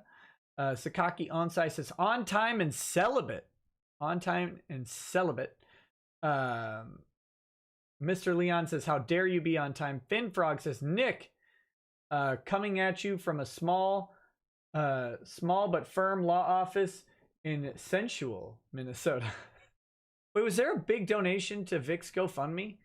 I'm getting indications that something big just happened. Let me see.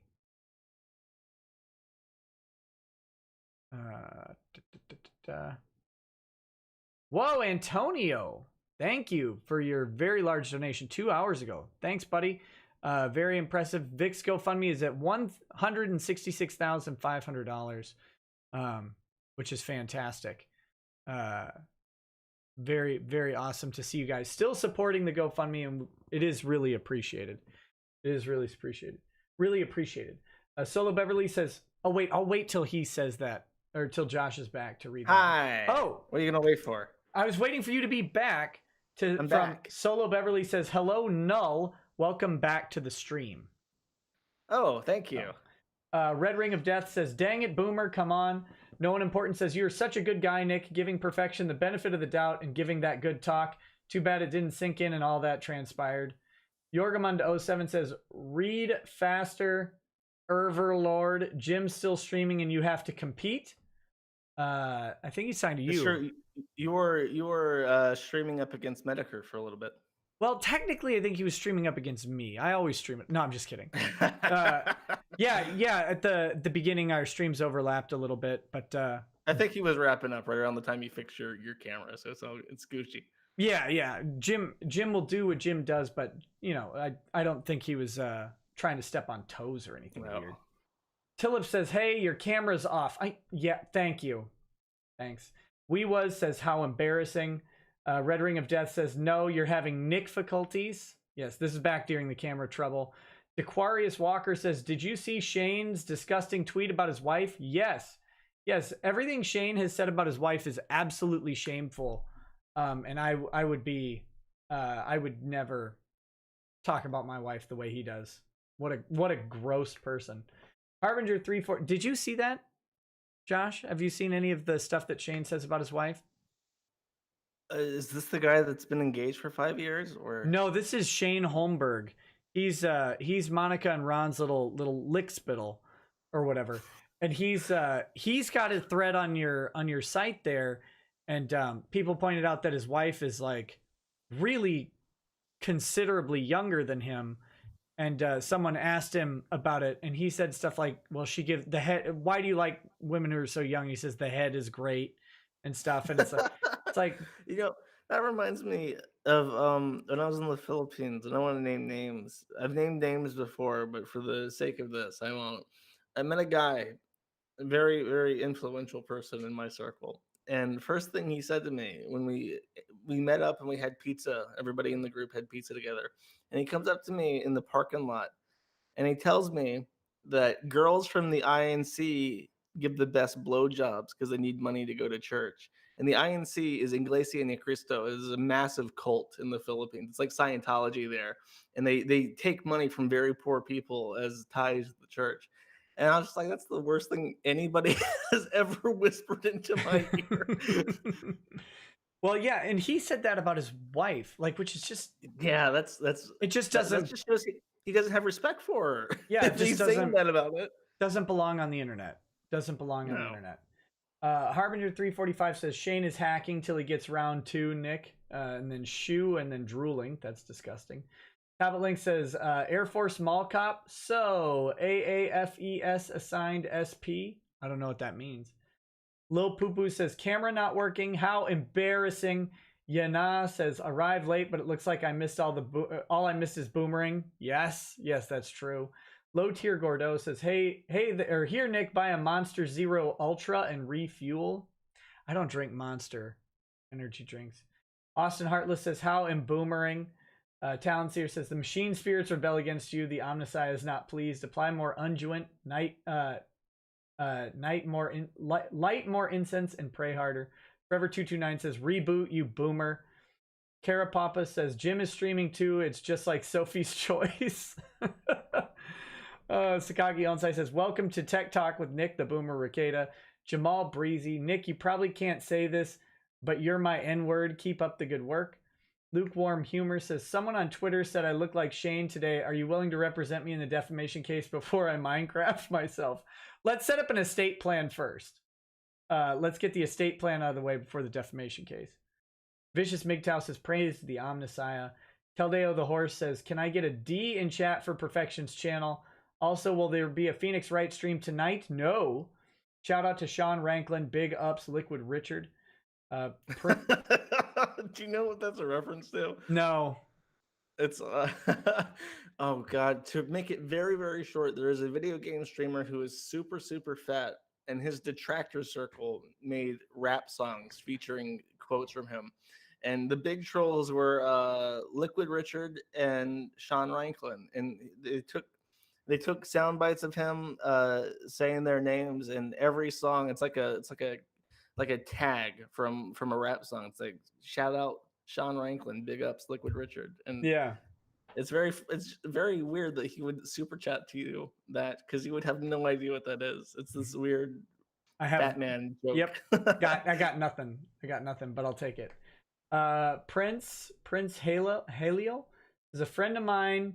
A friend of mine met Vic at the Comic-Con in Puerto Rico. Still has good things to say about the man. Yeah, well, that's because he seems to be a good man. Asphyxiation says, pay Jim for referring David. Also show toes, Nick. Underscore says, I bet Monica's bodyguard studied Shaq Fu. Zarindu says, have some shekels from the Democratic People's Republic of New Zealand. Thanks, Null, for putting my country in its place. Australia's sidecar. Oh, dude, New Zealand's reaction has been so bad. I don't want to dwell on it, but it's just like it was on my list. I was gonna go there. I had this plan. I was gonna go there. I was gonna go to a kiwi preservation. I was gonna hold a kiwi in my arms and I was gonna pet it, and they were gonna take a picture of me, and I would have an artist paint me like a supervillain. You know, the supervillains with their big fluffy white cats that they pet and they look sinister while doing it. I would be doing that with a kiwi, but not fucking happening now because I'm probably arrested if I go to New Zealand. Could be. Have you gotten any ongoing blowback from that? Mine died out really quickly. Yeah, mine died out too. I got tons and tons and tons and tons of nastiness. Like in the first the days while it was happening, it was huge. It was overwhelming. and then residual people just sending horrible things to me for like 2 weeks, and then after that it's quiet.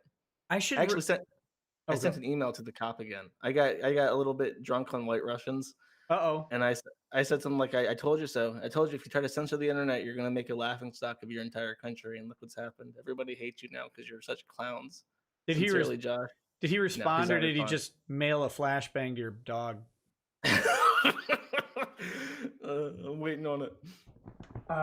A2P says, never thought I would have beef with a Moldonga. He's talking about your mall cop friend. Forever229 says, he's not doing any spec warfare ops in the Air Force. I can tell you that for a fact. Blink Your Eyes 1400 says, the chair force can do a gay op to save Shane's chair. Also, on a side note, that $2,000 donation is still there, and there's now a $1,000 one. That's awesome. Yeah, that $2,000 donation, I didn't think that would stay. But apparently. Tablet Link says, I'm a USAF veteran, and that dude sounds like a total chair force loser. Tommy E says, my friend Mike Hunt Hurt loves your stream. There you go. Sam X Steel, thanks for the donations. Vicious MGTOW says, praise the Omnissiah, the camera works. Seth Carmelo says, Vic Lasagna is our guy. Don't go eating any and call it Vic, though. That would be a vicious sexual assault against all of Italy. Love you, Nick. Thank you. Sakaki Onsai says, Pretty Ugly Little Liars has the chance of being called in. Cue Bill Withers' Lovely Day, and cheers to Lane PDPT possibly getting fully stripped like painted siding. Elio Vladen, thank you for the donation. James Bays says, has you or your family been a victim of Vic mesothelioma? You're entitled to financial compensation. Cephias Crescent says, whose gravity is larger, Renfamous or Monica? I think Monica's technically. Renfamous's gravity significantly decreased when she blocked everybody. She just couldn't stop misgendering people on Twitter. Null, it was really a shame. It's like how Pluto and its moon orbit each other just constantly. Yeah, just stuck in a perpetual dance of death, never to touch. Always at arm length. Jane James, thanks for the donation. Tai Chi Magnus says, hey, Nick, drinking a 21-year-old Hibiki tonight. Would you share a drink with me? Sure, buddy. This is a ways back. I hope you're still around, Tai Chi Magnus, but I'll pour a little more of this really smoky. And this is a really peaty, smoky scotch. It's really good. I'm depressed. Whenever in Minnesota, you're gonna have to teach me like the art of alcohol, because I just got vodka. They sell vodka here, and you drink it. And you get intoxicated. Yeah, that's one way to do it. Trust me, but this is different. You can't just slag it down.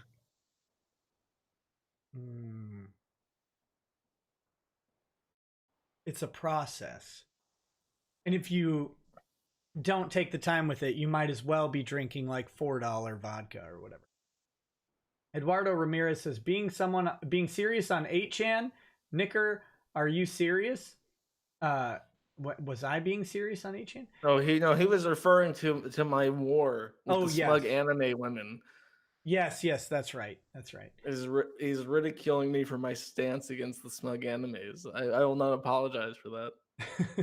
Angel Ren 89 says, what's the deal with Cody? Why he being a douchebag? I don't know. Cody's being Cody. You'd have to ask him. I don't know or think that he's being a douchebag, but I heard he was talking to people on Twitter and just engaging in some discussion, but I haven't been following. Harbinger 345 says, don't tell the internet not to do something. It'll go out of its way to do exactly what you said not to do out of pure spite, and it's great. Adoaker says, Joshua Connor Moon, may Yahuwah strike you down. He's trying. There you go. Oh, wait, is that he who shall not be named? Or is it she? No. Yeah, Yahuwah is what the Mountain Jews call G-D. Oh, okay.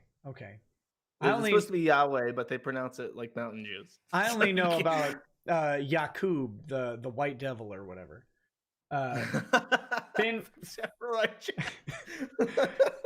No, Yakub is from before Samurai Jack. What? Oh yeah, they mention him in an old Wu-Tang album. I think he's like from like the Islamic movement in the U.S., the Black Islamic movement. I've never heard of that. Yakub? Yeah, no, never. Oh man, you got to listen to your Old Dirty Bastard albums. Yeah, I gotta go back to the 90s and partake. Finn Frog says, I know Frog Fu, aka Hoppikaido. Blaine 20 says, I'm deathly afraid of $1 million. Please do not dump $1 million at this abandoned house. Doge Meat says, at Power Switch on Discord can feel your emotions. Okay. Vivian L, thanks for the donation. TLJ Screwjob says, but Ron, quote, can prove it's one of your lies. Benjamin Fusilier says, coming soon to Indiegogo, Outlaw Nights, Cyrus Lawson, Colonial Security, finds himself kidnapped by charismatic pirates and forced to survive the race for the ultimate prize. There you go. I'm not sure which race. Asia Fraser says, every time you drink, you should name a food that pairs with your drink so Tug can put it in his cooking show, entree, dessert, whatever. Gimp Rider 66 says Gal Gadot and Scarjo. I'm not sure what that's a reference to. Elliot Joubert says, I'd kill to see my grandma, the toughest family lawyer in Texas, law-splain a theoretical property division between Soye and Monica when they get slapped with a huge judgment and it ruins their marriage. Quote, marriage. Goru says, can't file a lawsuit. Hashtag fake Jews. The Texan 83 says, no amount of willpower and can-do attitude is going to allow you to run headfirst through a brick wall. Prove me wrong. Well, you have to have the ability to, and the can-do attitude. It's an engineering triangle. It's just how well you get through it. Homestead says, personally, I love Mountain Dew Code Red. Jacob Bodmer says, Nick, please cover the Flint versus Falwell deposition. It's a classic. Talbot Link says, there's a Jewish tribe in China. Ran there a few centuries ago. Bonnie says, Nick, I almost think that I hate these people, and then I remember that they are still children of God as well. You don't have to hate them. Just laugh at them. That's okay. Moist John says, when you take off work for a meetup. Good job.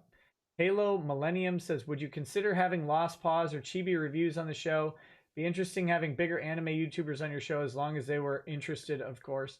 Yeah, I'd like to get some more takes on this situation, and that's part of the ongoing mission here. Cody Byer, oh hey Cody, says, you're absolutely right. I got too wound up and pent up. If I ever start that up again, feel free to shut me up. Will do, buddy. Thanks for tuning in tonight.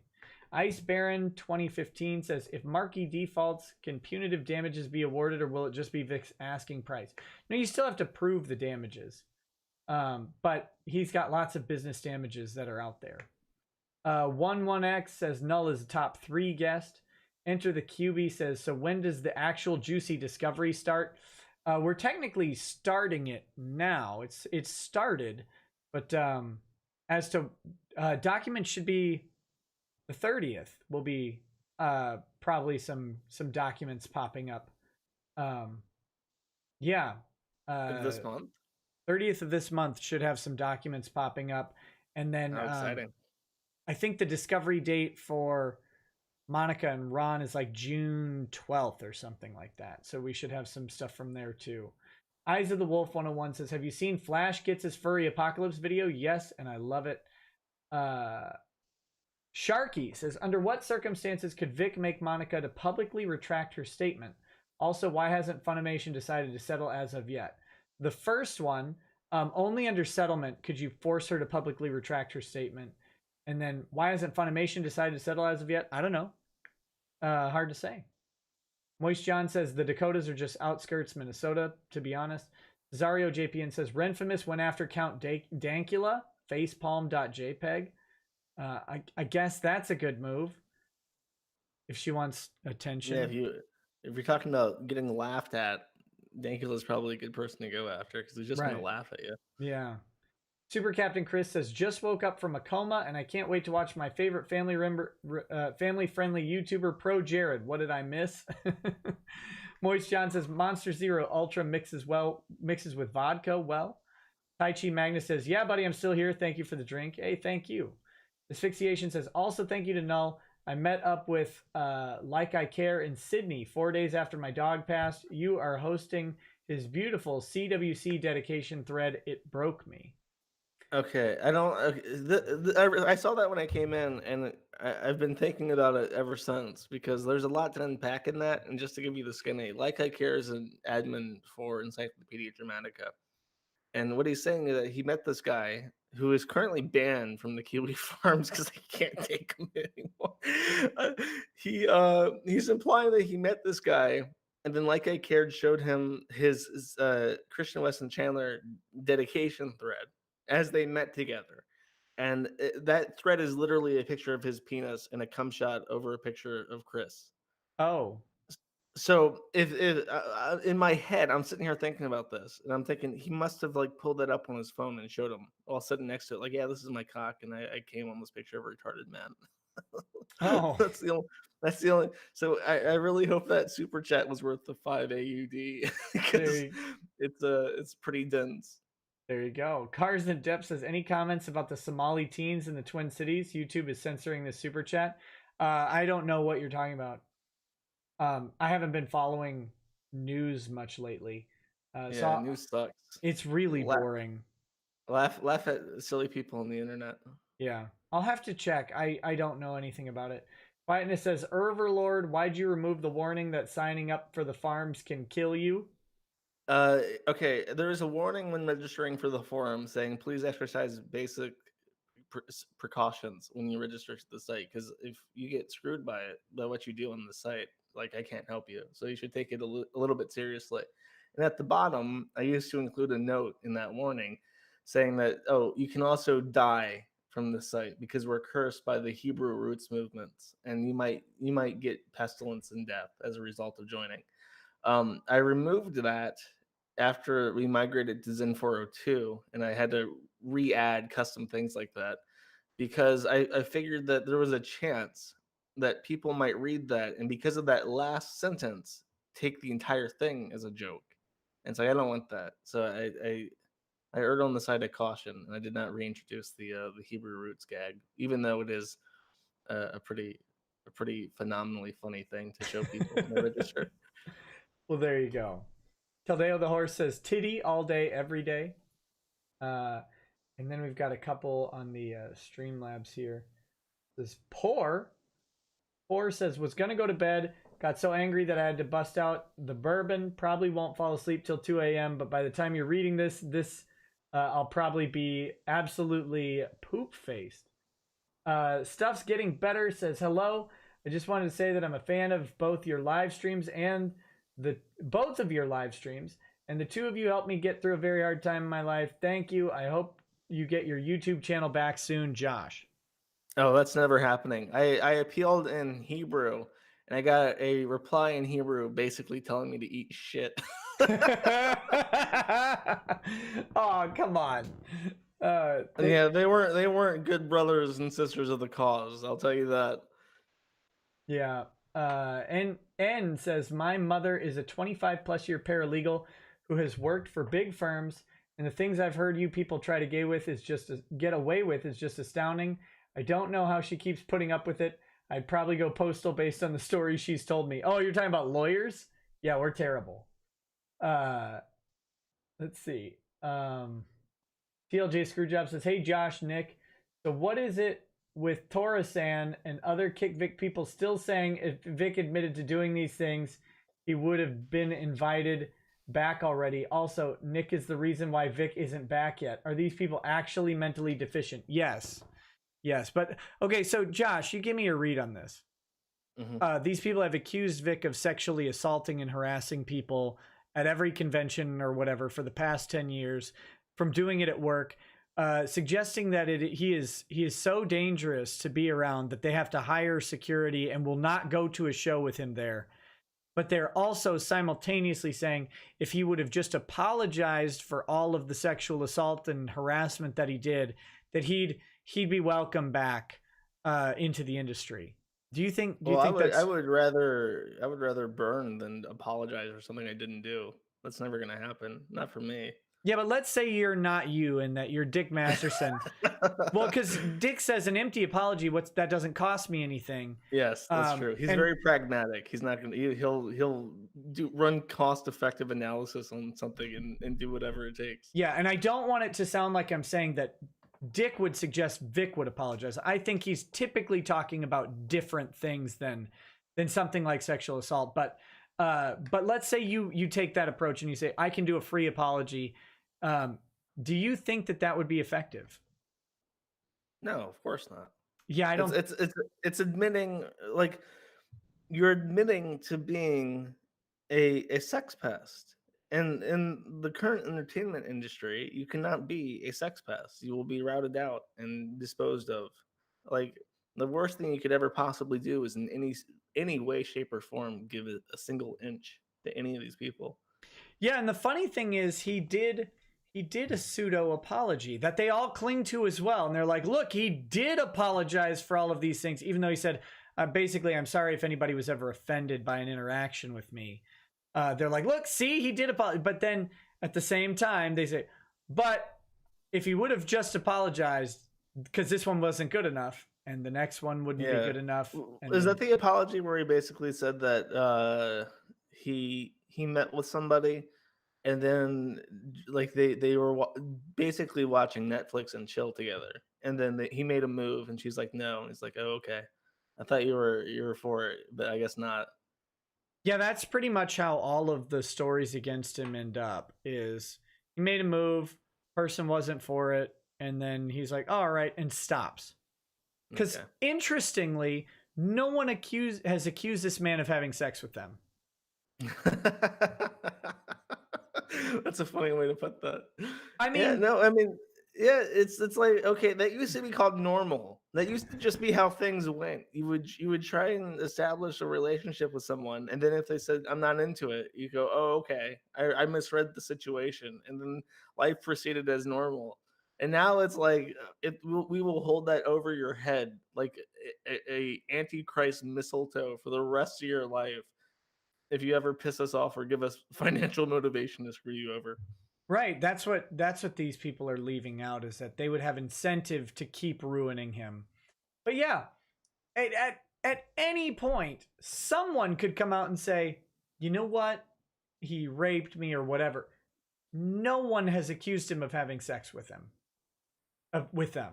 Not a single person, which is stunning to me. He's like, well, he tried and failed. He failed because I said no and then he stopped.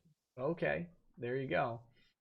TLJ Screwjob follows up, says, also, Josh, if anyone would have found anything close to what the defendants are saying, it would have been the farms, right? Because then they would get to laugh at Vic like pro Jared, right? The Frog God Games accuser was doxxed within half an hour, FFS. Oh yeah, I'm sure. Yeah, that's there's been times where people have put out sob stories and the forum gets all up in a tizzy, and then somebody's like, I don't think this is not working. This story does not work with things we found. I'm trying to think of a specific instance where that's happened. But it escapes me. People don't take sob stories and stuff at face value on the site because we got a lot of it, and if it doesn't match up with reality, then it doesn't match up with reality. Yeah, I'm getting hold on. My Discord is sending me stuff. What am I Oh, is it because he's been announced for Savannah Comic-Con? Is that what's going on? Hey, it's still getting work. Yeah, well, again, as these people find out that these voice actors and their little minions may have just fabricated a whole bunch of stuff that never came to pass. He's here's the really frustrating part about all this, okay? There's this idea fronted by absolutely always wrong virtually, and I mean this lovingly, retarded morons like Shane, who have asserted that Vic has been uninvited from cons and shadow banned and banned from cons for years.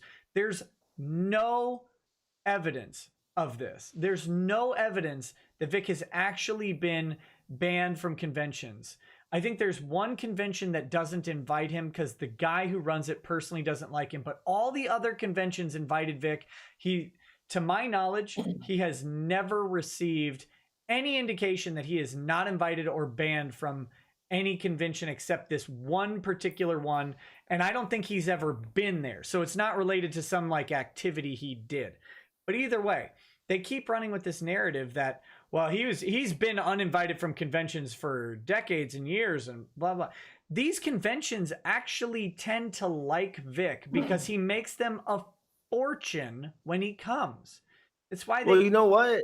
I was thinking about this, like yesterday. For some reason, I was thinking about this, and I realized I cannot name a single voice actor in any industry right now except Vic Lasagna, Vic Montana, Vic whatever his name is. He's the only one I know. I recognize his face because he's got his very nice headshot as his Twitter avatar and as the face of your KickFundMe page.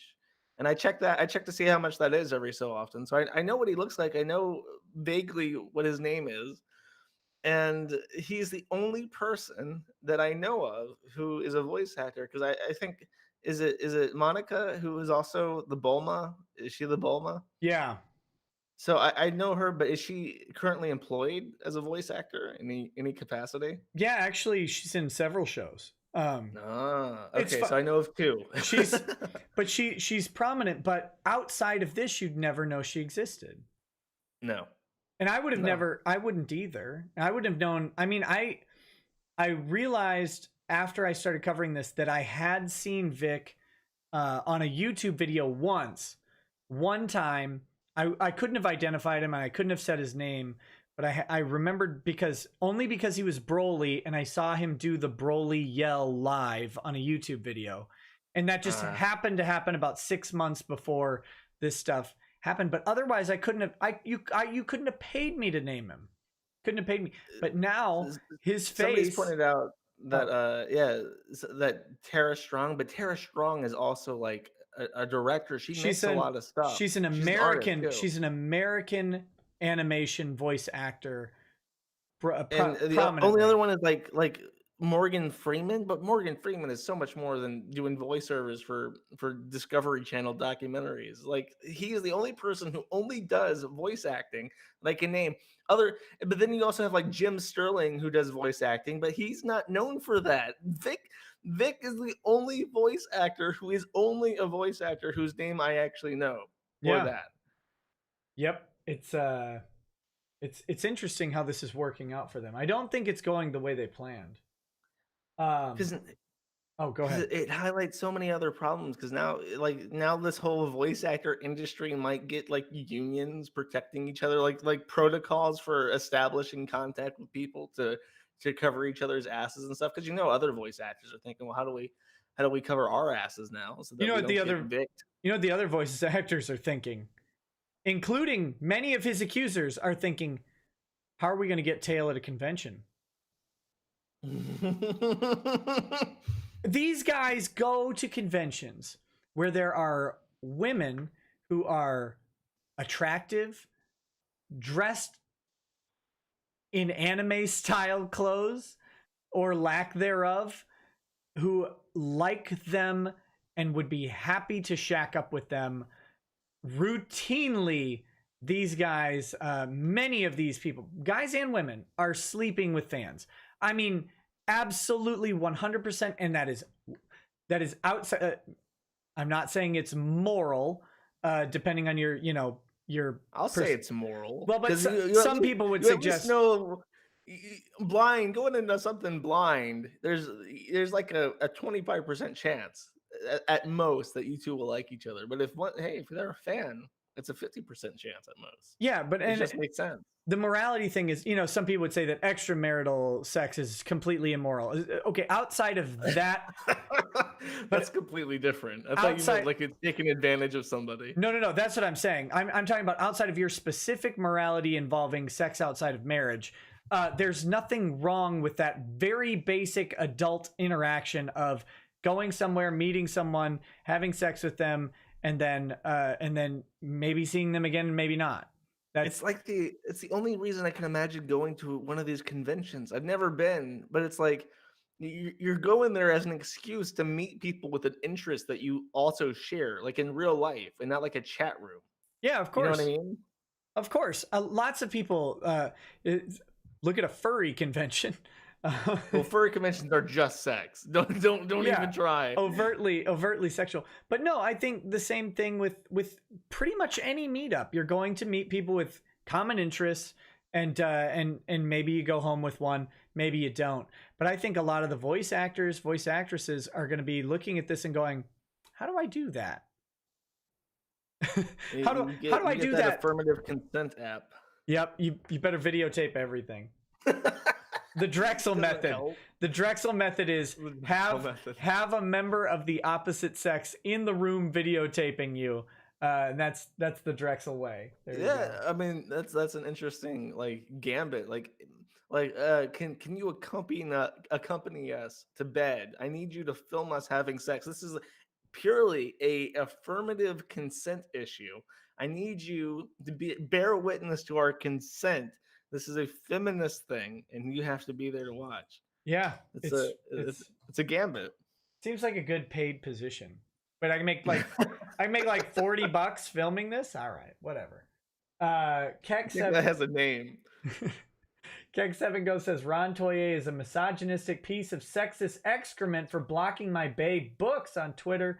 Justice for my bae books. Daniel says, Nick, you ever heard of this website called Kiwi Farms? Where does the guy who runs it can't pronounce words to save his life? Good guy, though. I like him personally. I'm like a weirdo who never talks to people. So my understanding of language is entirely from written form. So I mispronounce everything because I've never heard it spoken before. I just can't wait till you have to turn over all the IP addresses to the New Zealand government. New Zealand police. Oh my God. TLJ Screwjob says, hey, Nick, what does accepting payment of service mean? Does that mean that Soye was lying when he said back in March that he had retained Casey, that he only did the consultation, come see me when you get sued thing, which you told them not to do? I don't know. I don't know what you're referring to here. Joe Nathan Joestar says, confess it, Nick, you're the most elite boomer hacker on the planet. Absolutely. TLJ says, so with Funimation still to this day not denying Soye as an agent or employee of their company, shouldn't Ronica be worried that they'll be sued after the Vic suit for Soye falsifying being an agent? Don't remember the legal term. Yeah, it's possible that they could, but it all depends on how it works out for Funimation first. Joe Nathan Joestar says, I enjoy your Bible talk. Do you ever intend to do a Bible stream? I do. I just have to find the right time. I'll watch your Bible stream, Nick. You can evangelize your cause to me. I don't like evangelizing at all. I'm averse to it, and I think that people who think that evangelism is a mission of Christians, I think they got that one wrong, personally. But that's me. Look at you evangelizing. No. I mean, I guess I'm evangelizing the non-evangelical position. Yes. Schwazoom says Yakub is, no joke, a belief of certain black supremacist groups that Yakub was a black evil scientist with a huge brain that invented white people as some kind of Frankenstein experiment. There you go. That's Yakub for you. TLJ Screwjob says, also Shu Burgermeister said if Monica loses on the defamation cause, she will be invited to more and more cons, and Vic will be invited to less and less. How the hell does that thought even enter husband head? I don't know how anyone would come to that conclusion, but these people are wrong about everything. So what's to stop them from being wrong now? And then there's a couple more. Says, let's see, Meximan and Cheese says, are Mazio and Cooking with Jack trolls? I have no idea. I heard that the bad cooking channels are a thing right now. Have you seen? Well, I know of one very near and dear to my heart. A lovely lady from the Midlands of Yeah, England. Kay, right? Who was not gifted with the innate ability to prepare food stuff, But is but she making bad English food or just English food? she tries a variety of food stuffs. It's a lot of it's just like English food, like just like why like okay, here's the one thing that she did a video on. I swear to God, she did a video on this, and it is not just she did it poorly. It is bad food. It is called a crisp sandwich, and it is literally white bread, I think like mayo, and then a bag of potato chips broken up into dust and then sprinkled onto the mayo and then eaten like that. And that it's like a thing that children will eat in England because the Anglos are savages and England is God's least favorite island.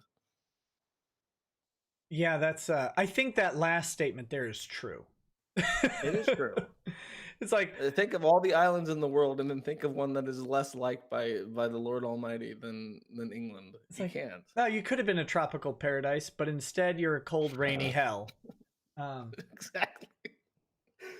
Let's see. Okay, so I'm Justin Y and I post pointless trash. It says, may have seen it, but can you do the chat a solid and pull up Monica Rial gets spanked at a con? They want you to be aware. I have seen it, but let me see if I can. Monica Rial gets spanked.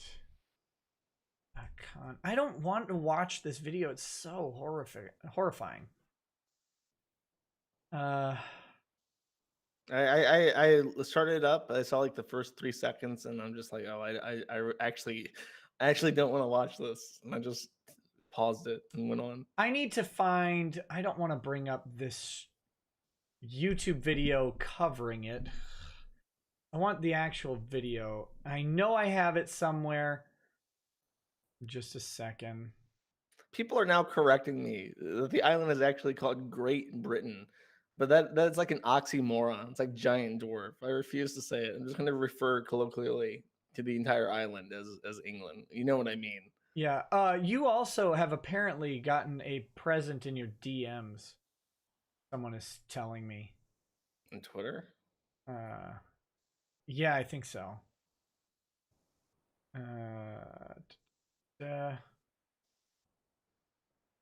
Oh, where is this? God, Nope, that's not it.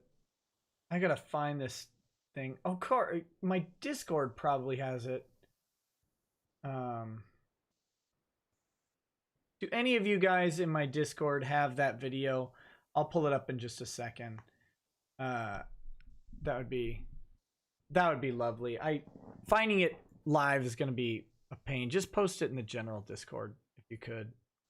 That'd be very helpful. Okay, anyway, while we're waiting for that, let me read on here. Let's see. Blaine20 says, I can't say redneck here. Weird. Snack Sheet says, has Josh seen the Tudor video where he calls and threatens Nick with an ethics complaint? I think so, unless this was recent. No, I saw that like it was the one a while back, couple months back, I think. Yeah, I stopped. Like I lost track of time after the shooting. Like all my timelines got messed up. But I remember him being very rambunctious, and it was very nice to see because Tudor is a phenomenally funny, unintentionally funny person. Yeah, he definitely was. He was very mad. Did he actually file a complaint, or did he just email you or yell at you? No, he called some people to try and complain. He called the Minnesota Bar, the State Bar Association, to try and complain verbally, but they gave him a link to the form that he had to fill out, and I don't think it happened at that point. So I'm not entirely sure he can read. Is it a he or a she? I don't actually know. I think think it's a she. The way that they describe it is I'm entirely female except for my penis. Okay. All right. Why? Because Okay. life has to be complicated and everything that's simple is bad and must be destroyed. Yeah, That's why. everything is just a mess. Okay, I'm trying to find this video still. I'm sorry. Let me read. Wait a minute. Wait a minute. Wait a minute. Here it is. Okay. All right, guys. Oh, Jesus, it's loud. 42 seconds. Let me pull it up here. This is Are you gonna make me watch this? yeah, I am. Well, I mean, you can leave at any time if you're a giant pussy. You're giving me the perfection option. I have no real options. What are you talking about? What are you talking about? You're of course free to go if you can't take it. You stare at the internet all day. You can't take this? Come on. No, here we go. It's 42 seconds. Let's do it real quick. I think this is going to be one of those conventions. Wait a minute. It's okay. I won't be gentle, but.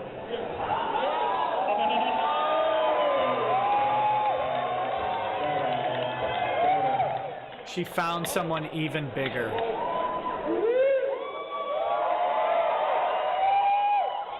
Oh, this is a tree. I thought somebody would just. Yeah, wait. It's like the principal's office. There can't be any change in there. This is like a thing. Oh. Yeah, you do. Yeah, really? you do. She didn't even hit it right. And now I get the paddle carry. Okay, so again, I have no problem with this stuff. I have no problem. I mean, besides the fact that I find many of them to be hideous or whatever, but I have no inherent issue with this. But these are the people who are saying that a guy hugging fans who are waiting in line for hours to see him is a sexual assaulter because he hugged a fan. And they're at a con that hosts people spanking in public for like clearly sexualized, even though jokingly sexualized, but clearly sexualized for a public audience. Like what? It's like none of these people thought through any of this. Sorry, and I'm sorry that all the bleach in your house is now gone. You've either drank it or poured it into your eyeballs, but that's how it goes. Okay, DNA Crows says, can you plug the DNA Crows YouTube channel?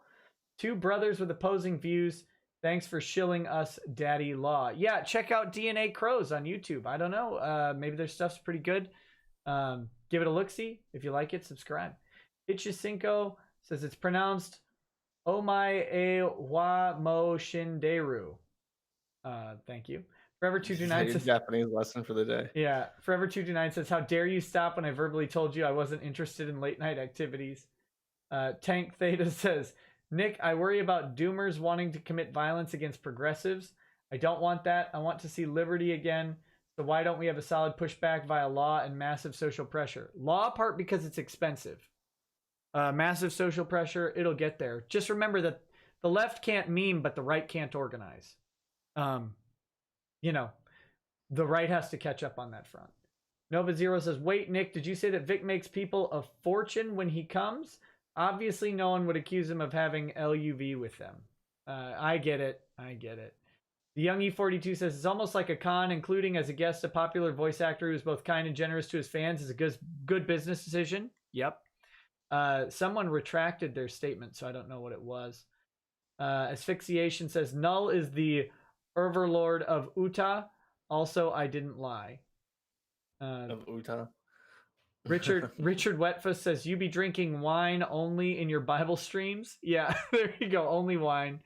And then Miles Tales Power Fan 9 says, if it helps everyone, imagine Kick Vic as pod people from Invasion of the Body Snatchers. They see a skeptic and do their creepy shriek call. Rick Nikita says, redneck. Yana says, did Null ever smoke? Lungs sound wrecked. Oh, I saw that. No, I'm just the weirdest sounded person in the entire world. I have no idea why my voice, like I saw somebody say like I can't stand this guy's voice like immediately after I started talking, and I get that a lot. I think I've like grown in on people like some kind of infection, and they can stand me now. But no, I just have a weird voice. I've never smoked in my life. There you go. And then Talbot Link says Minions Spank Video Go. Actually, I found it on my own, even though I hate it. And finally, TLJ Screwjob says, what if that's their big ace in the hole? Vic slept with all these over the age of 18 people when he was in a relationship. Even his ex said in the IO9 and Supergirl DMs that she had no idea until a few months ago after they broke up. TLJ Screwjob says, about the sleeping with women thing, I personally don't care. It's not like Cole Phelps in LA Noire who slept with a suspect in a case. Like you said earlier, it happens all the time with other VAs as well. By that logic, all of them should be fired. Yeah, I think, we don't. Just stop going after people's jobs. I think that's the main thing. But anyways, okay, let's wrap this stream up. It's late. You've been around for a long time. Was there anything you wanted to plug or tell people to go see? Mr. Null. Well, I have my Mad at the Internet thing, which is madattheinternet.com, which is part of New Project 2, which is Dick Masterson's thing for like a Patreon alternative. And I coordinate in my underground bunker at that website. I coordinate my streams, which so far for the last few weeks have just been like recaps of the week, because I ran out of low hanging fruit, people that I'm just excited to rip on because they're so easy and fun to show off. So but people like that, so it's cool. Well, there you go. Check out Mad at the Internet. Is it .com, right? Yes. Okay, madattheinternet.com, kiwifarms.net. Obviously, you can follow him if you can cite Bible verses on Twitter. It's Leviticus 19_18. You should know this by now. I don't even know what that verse is. What is that verse? It is about not betraying your brother. There you go. There you go. And Yana says, I love your voice. That's you. It's the laugh, and that's smoky. And finally, Miss Meadowkitty says, if I had to choose to spend a day with Renfamous or Monica Rial, I would choose to put a revolver in my mouth and redecorate the Minecraft wall behind me. No one important says, hey, Monica, can we say hypocrite? I think you can. I don't know if she can do that. I'm not going to assert that. I don't have evidence for that. You have to get a deposition. See if you can say it. Exactly. Are you able to say hypocrite? All right, man. Well, let's wrap this thing up. Thanks, guys, for hanging out with us, and I will announce the show topic tomorrow night. There's a bunch to cover over the next couple days. We should have some good shows. So, thanks for hanging, and you guys have a good evening. Peace. Take it easy.